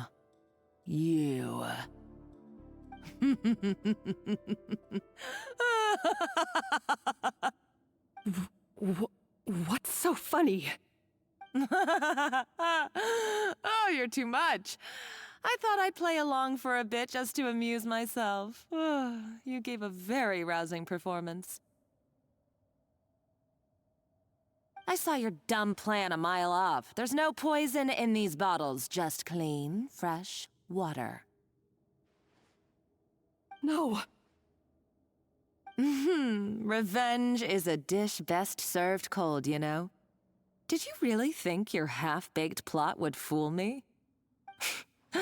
You're a lousy chef, and you make a lousy villain, too. A complete waste of space.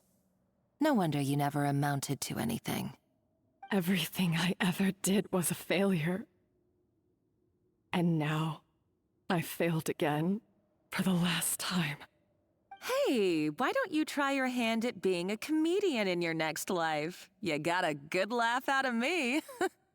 But now the show's over. You should have just done like I asked, Savannah. All I wanted you to do was scout the ruins for me. But you had your chance, and now it's time to say goodbye. Stop right there! Let her go, Monica! We've got you surrounded! Eskofie? Ugh, looks like I'll have to keep you around for a little longer. You can't! Stay back if you want her alive! Escoffier and the Traveler. I can't take you both on in combat, but if you so much as flinch, I can end Savannah's life in a heartbeat. Monica, what are you hoping to achieve by this? You're about to commit murder, and for what? A recipe? A recipe? You chefs are all blinded by your myopic focus on kitchen affairs. Well, some of us actually have bigger fish to fry. Modeste had a secret. The truth behind his so-called genius, the je ne sais quoi factor in his Gâteau de Bourg, and it's right here in these ruins. Are you serious? You're here because of a Gâteau de Bourg obsession? You've gone completely mad! I couldn't care less about the cake itself. No, the real treasure is the secret ingredient that Modeste sourced from these ruins. He and Savelli were fools.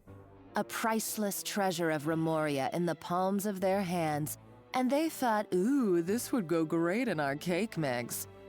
We're talking about a powerful stimulant that also sharpens the senses. That's no cooking ingredient. It's a groundbreaking drug.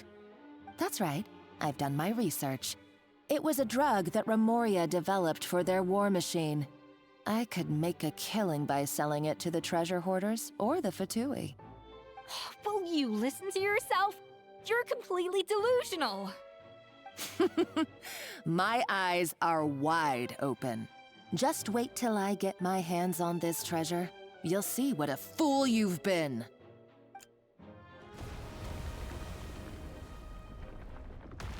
Wait, what's that sound? Just when I thought she couldn't get any crazier. She's lucky the whole place didn't collapse.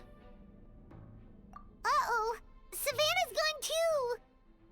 Monica must have taken her. Oh, what a coward. She's only taken her hostage because she knows that she's no match for you.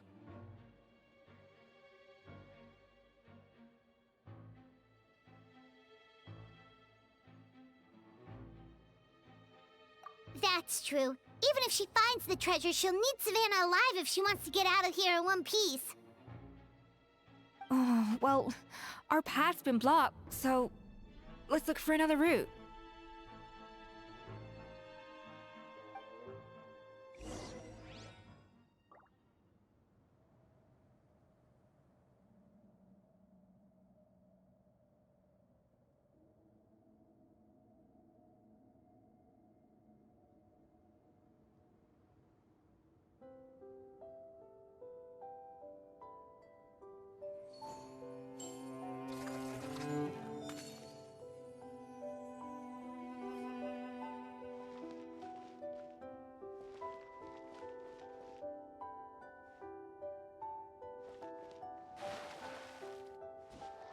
The water looks pretty deep here. Maybe it leads somewhere.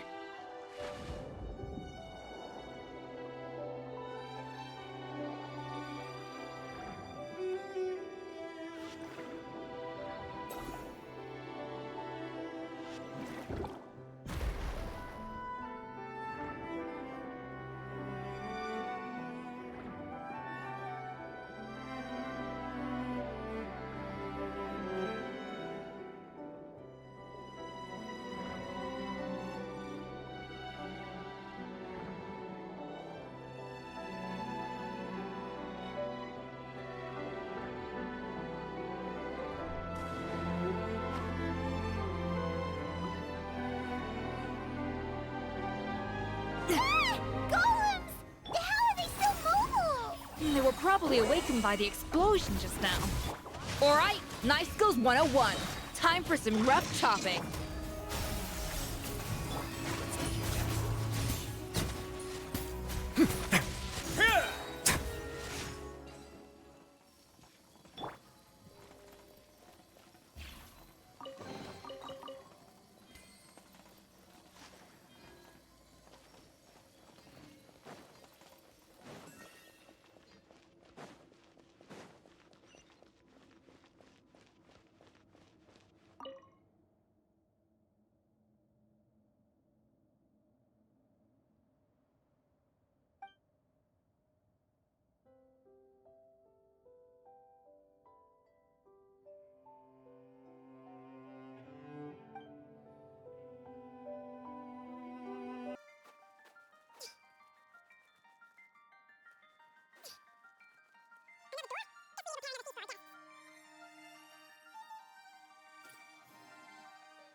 never knew you could process lumitol like that. Alright, I've got to jot this down. Lumitols and maritime flowers. This could open the door to a whole new world. Yep, that's literally the plan. Wait, hold on. Which door are you talking about?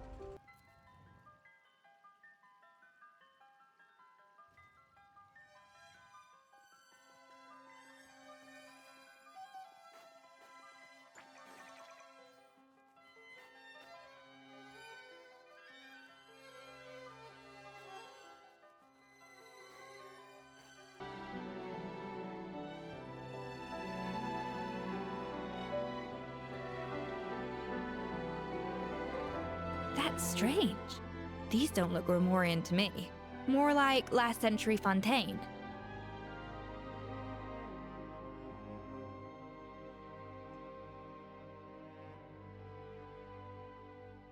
Adventurers from last century Fontaine, huh? Oh, Modeste and Savelli, do you think they camped here? By the looks of it, this was a one-person camp. They adventured together, but maybe one of them came back alone at a later date.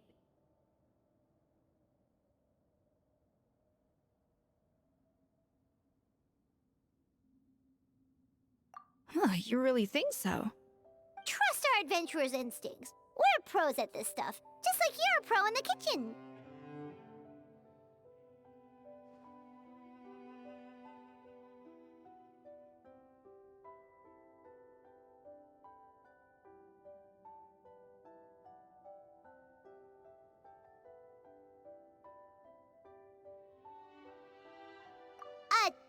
Okay, well, the Traveler has more adventuring experience overall, but Paimon's definitely a pro rummager from all those treasure chests.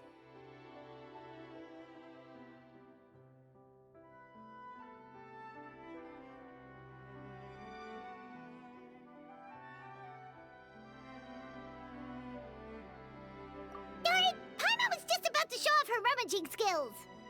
Huh, no kidding. Are all adventurers so obsessed with journaling? I mean, I guess I take a lot of notes when I'm cooking as well, but I thought that was just me. Anyway, let's find out who was here. It's been years since I've last visited these ruins. It's exactly the way I remember it. This place probably hasn't changed in millennia. Sadly, up above, on dry land, everything has changed. The treasure of Remoria. That's what we used to call it.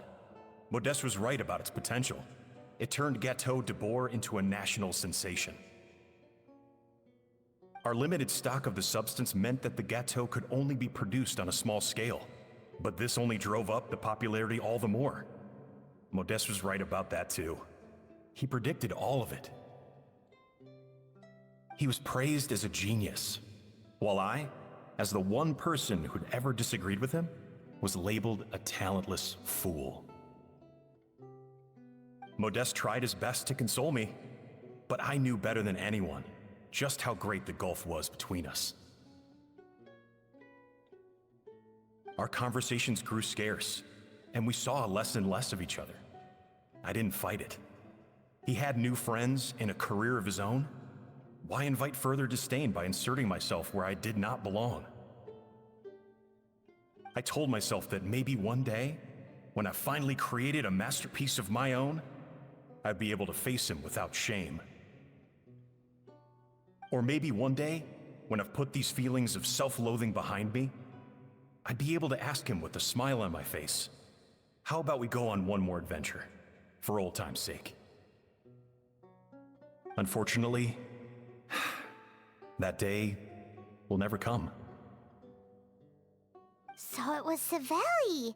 From the sounds of it, he came back after Modeste had already died. I always thought it was just a legend. But if it's true, then this must be the place where they found their secret ingredient, the birthplace of Gâteau de Bourg. In that case, what does that say about the death of Modeste? If it's all true, maybe Savelli really did have something to do with it. The taste of Gâteau de Bourg has changed. Modeste was convinced of this, even though everyone swore they couldn't tell. Being the perfectionist that he was, he refused to accept even the slightest flaw in his work. He stopped all sales of the product, locked himself away in the kitchen, and worked day and night, vowing to find out where he had gone wrong. But as he baked and taste tested over and over again, he found he only strayed further and further from the original taste. It was only when he was sipping on coffee one day and realized he could not taste the bitterness that the truth finally dawned on him. What had changed was not the gâteau, but his sense of taste. The treasure of Remoria stimulates the senses, taste included, and invigorates the spirit.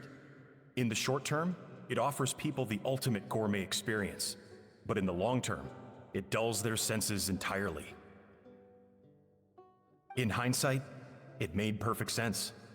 After all, why would a culture that sought liberation from the constraints of their bodies care for the loss of their senses? But we realized it too late. We were just too late. Over the course of his many culinary experiments, Modeste exhausted the remaining supply of the treasure of Remoria. He consumed it all himself. The finest culinary talent of his generation now faced a future in which he would never be able to taste anything ever again. Finally, in despair, he took his own life. And because we had become estranged, I cannot be there to stop him, to offer some words of comfort, or even to say goodbye. Yet despite everything, he sent me his final letter. The treasure of Remoria? Guess Monica was really onto something. It really was a kind of drug. So, Modeste chose to end his own life. Then, why all the rumors that Savelli murdered him? Also, neither the Codex nor any other contemporary records make any mention of the treasure of Remoria. It's almost as if someone deliberately erased it from history. Modeste told me everything in his final letter. His was a tale of how even a genius could fail, and how much more devastating it is when it happens. Did he hope I would gain some personal catharsis from knowing the truth? Or maybe he wished for me to warn the public about the dangers of Gâteau de Bourg, proving that I had been right all along. But if the public ever learned how Modeste's greatest triumph became his undoing, his fall from grace would be swift and merciless. 1 minute a genius, the next a joke. It would surely spell the end for his restaurant too. What would be his legacy then? How would future generations view everything we built together? I fear the scorn I have faced these last years would pale in comparison to the scorn shown to him by the history books. I cannot let that come to pass. I will do what I must to protect his name. It will mean tampering with his notes to remove the damning details, leaving mere fragments of our story behind. It may lead his family to suspect me of having a hand in his demise. But if that's the price of destroying all evidence of my crimes, then so be it. I would rather the world believe a tale of genius and jealousy than see his reputation in tatters. The final loose end is the evidence here, at the bottom of the sea.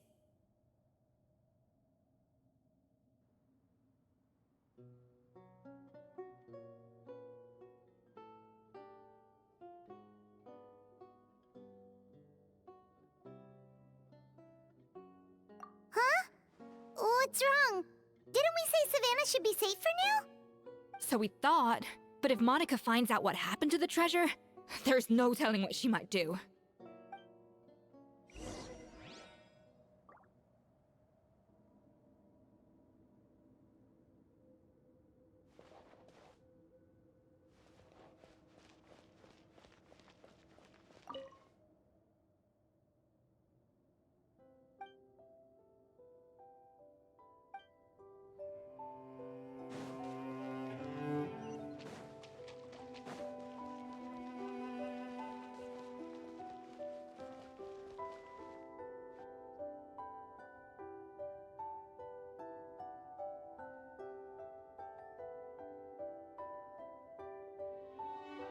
The treasure of Remoria. I have found you at last. Savelli, you tried your best to bury the truth, but you underestimated the children of Modeste. Some fragments of his diary escaped your clutches, and we have held on to them for generations. But I have to thank you too, Savannah. Without your help retrieving the codex, and with it the last piece of the puzzle, I may never have found this place. But now, finally, the secret to Remoria's military might is within my grasp.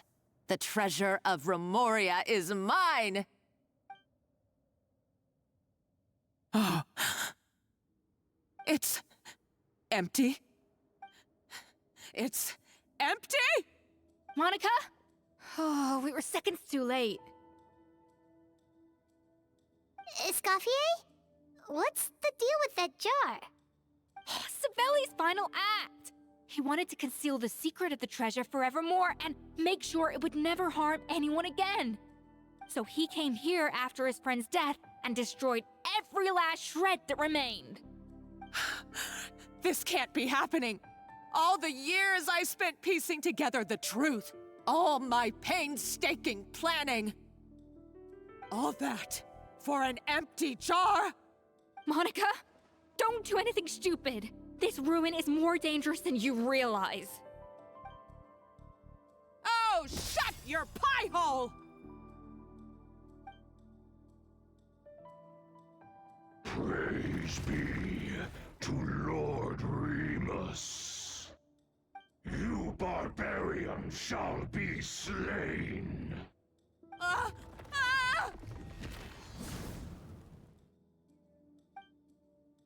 She's a nutcase! A liability to herself and everyone else! Well, now it's up to us to clean up the mess she's made. Take these golems out! You two! Time to end— Rain Cutter! Rain outlines your fate. Know my sword!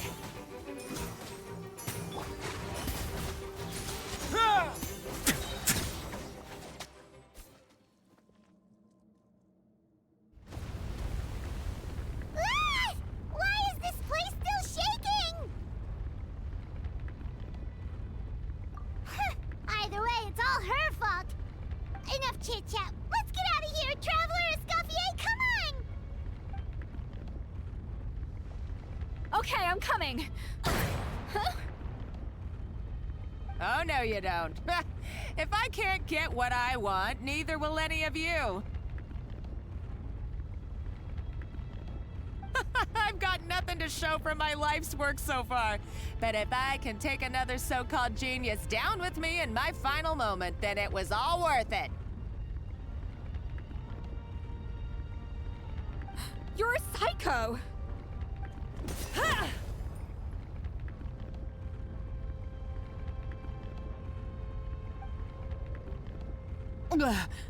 Savannah? Oh, when did you wake up?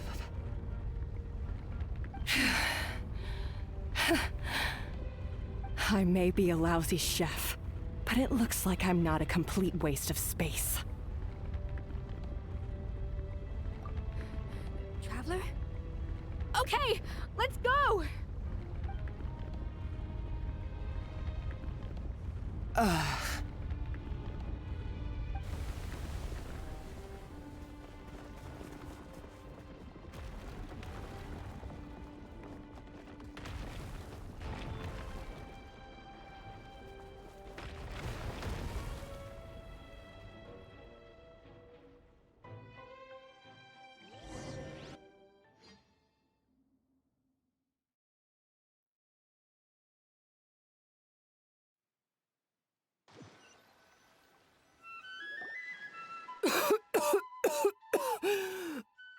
Eskofье!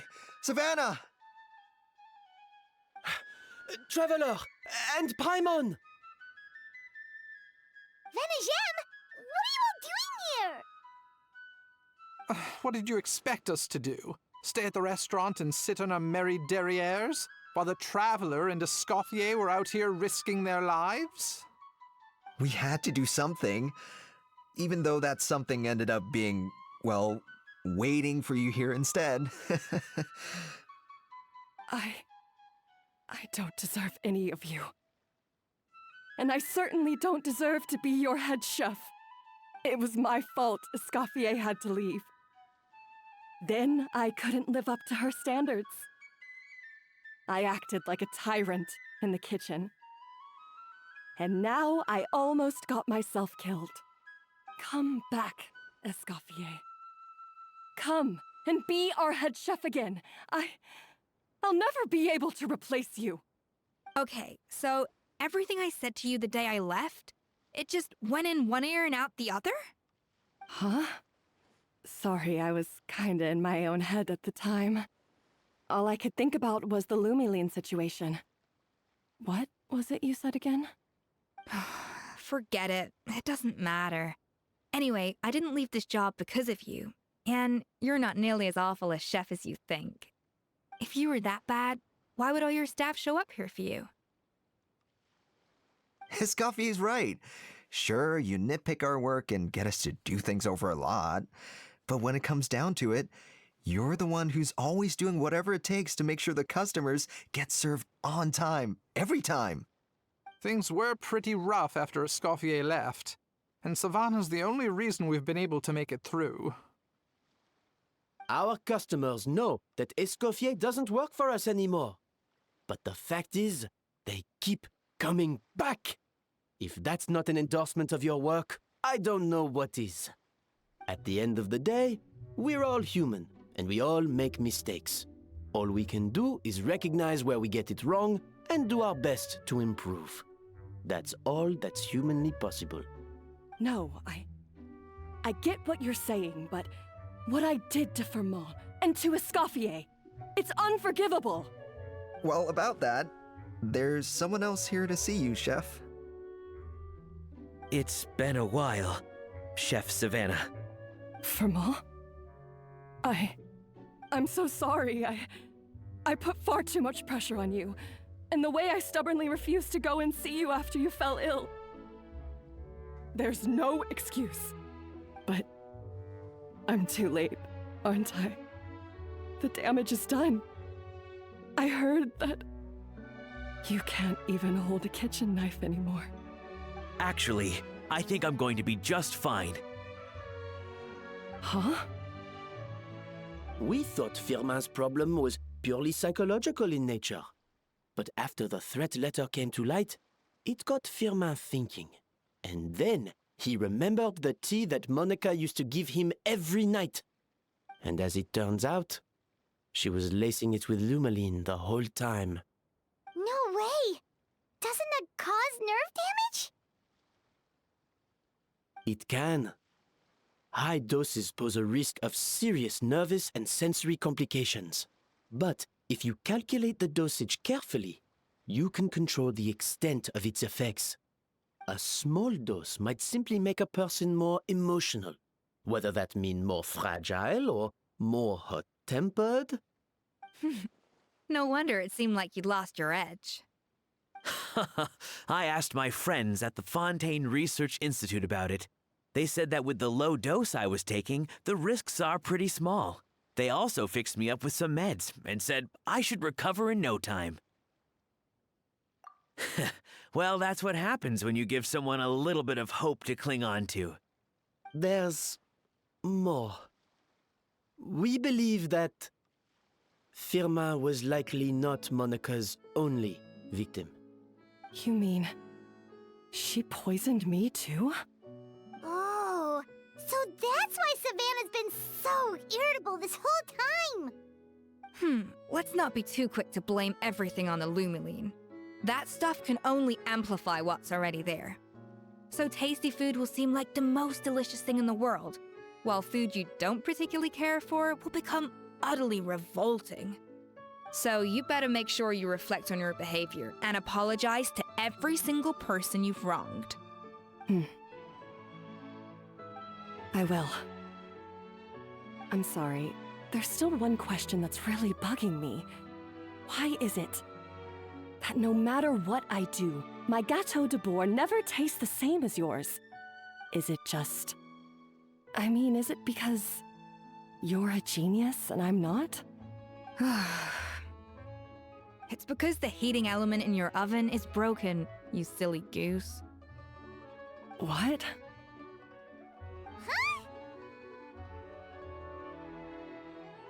I felt like something was off during the cooking contest.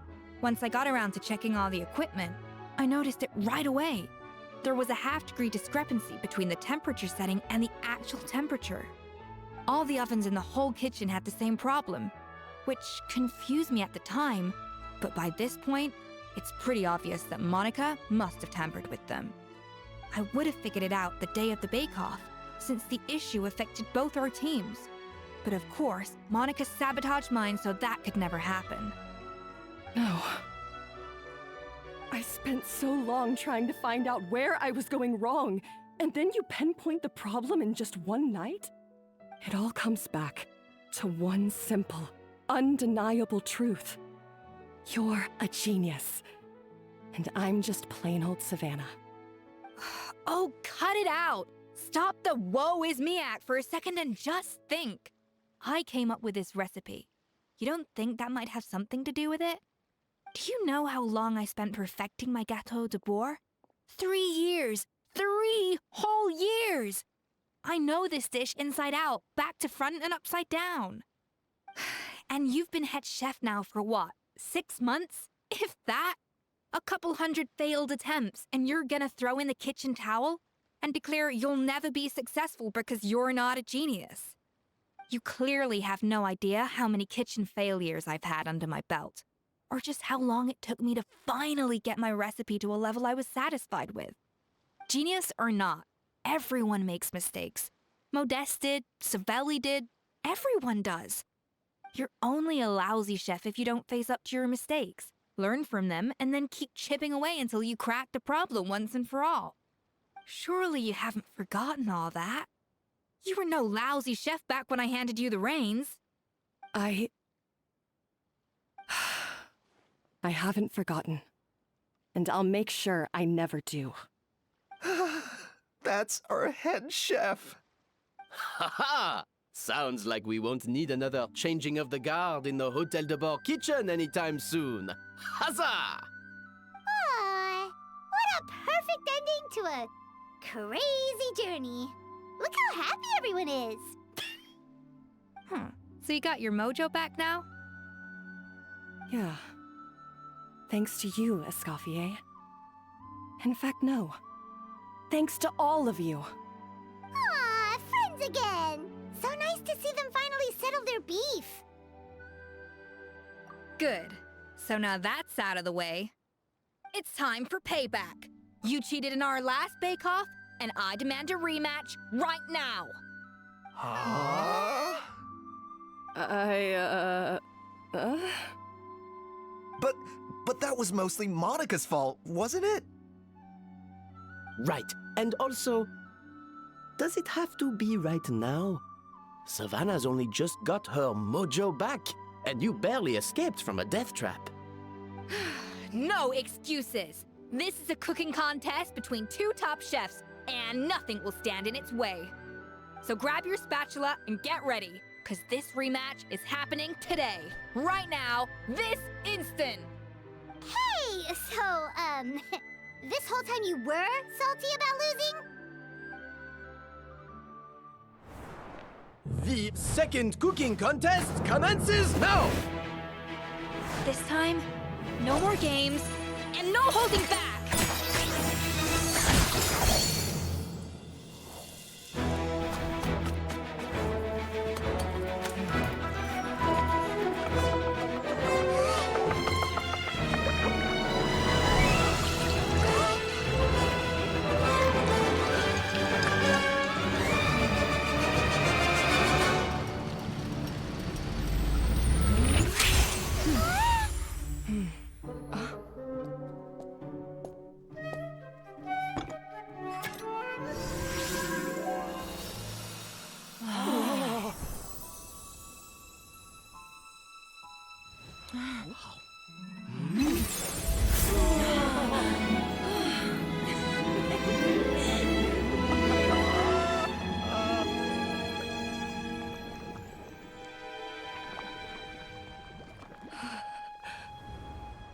I feel like I don't have the right to be here.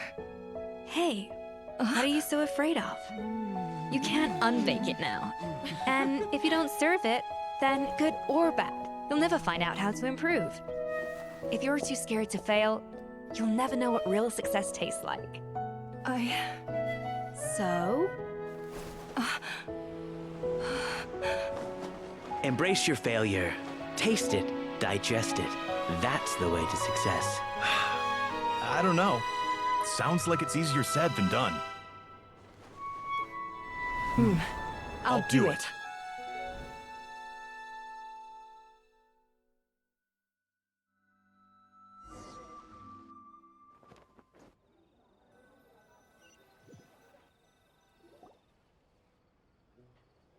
The results are in! A landslide victory for Eskofье! Quite rightly, too. Piece of cake.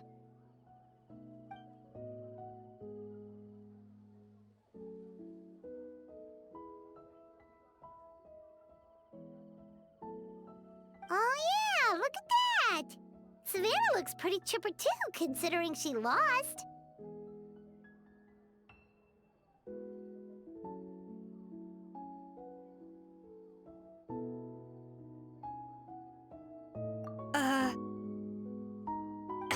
Now, where were we? Yes. Do you have any more questions for me after everything that's happened?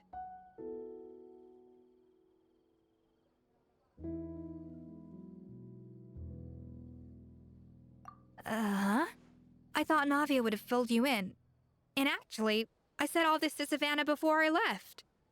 Although, as we saw, I don't think any of it sank in. I had two reasons for leaving. One was the food safety incident, of course, but the other was that the Hotel de Boer had reached a point where it didn't need me anymore. So I decided to step down and look for new opportunities to improve myself. Improve how? Well, a while back, I got to know a fellow chef from Liyue, and in her, I saw so many new possibilities. She has that same adventurous spirit that Modeste and Sibeli had in their youth. Slime mucus, lizard tails. With her, nothing's off the table. There's a whole world of new flavors out there waiting to be explored, hiding away in ingredients we overlook. Case in point, remember those Romaritime flowers down in the ruins? I used them in the cooking contest just now. Did you taste the difference? What? Paimon didn't notice at all. Half of the art of cooking is dissecting the recipes of previous chefs and figuring out the exact constellation of elements that gave their work its signature taste. And the other half, it lies in freeing yourself from the confines of the kitchen. You've got to go out and explore the endless possibilities out there. Uh-oh. Paimon's suddenly not sure she wants to try your cooking anymore. Hey! Don't worry, it's not going to be a free-for-all like in Modeste's time. Before I put anything into my food, I'll obviously do my research, make sure it doesn't contain any harmful substances. In the meantime, take this. It's a recipe for Petit Gâteau de Boer revised version. I tweaked it to suit your needs as busy adventurers. Hope you enjoy, and remember, feedback is always welcome. All right! So, do you ever see yourself returning to Hotel de Boer? Oh, of course. I've already promised Vanishem that I'll come back every once in a while to make sure the quality of the food remains at an acceptable level. You know, Paimon's still a little disappointed that we never got to see the treasure of Remoria. Surely Monica wouldn't have gotten drawn in so deeply if it wasn't for all the mystery surrounding the original Gâteau de Boer. She practically dedicated her life to finding the lost pieces of Modeste's diary, then went to all that trouble to infiltrate the Hotel de Boer. And in the end, it was all for nothing. Since you mentioned the treasure, between Modeste's writings and what we saw in those ruins, I think I may have figured out the truth. The so-called treasure of Remoria was most likely a substance that the Remorians extracted from lumitoiles, better known to us as lumiline. Huh? So then, why all the hype back in the early days of Gâteau de Bourg? Don't forget, it was a very different era. We could barely even refine sugar back then. So desserts were very much in their infancy. In a world of bland food, it's no wonder that the first thing to really excite people's taste buds took the world by storm. And as for the lumeline, it may well have been somewhat valuable in ancient times. But these days, it's just another drug from the Fontaine Research Institute. Even if Savelli hadn't destroyed it all, I doubt it would be worth that much these days. So after all that, there was nothing in those ruins but worthless junk. Feels strange to say it, but Paimon almost feels sorry for Monica. She sacrificed it all only to get nothing in return. Hey! Huh? Navia? You just got back from that underwater ruin, right? Well, check it out. They ran a special issue. Did you see anything like this down there? Freshly unearthed from the ruins of Rumoria. A magnificent jar thought to be over 1,000 years old. Experts say it has immense artistic and historical value. It could be worth an absolute fortune. Wait, isn't that the jar they used to hold the treasure? If only it was still in one piece. Some butterfingers must have dropped it or something. Ugh, it's such a shame.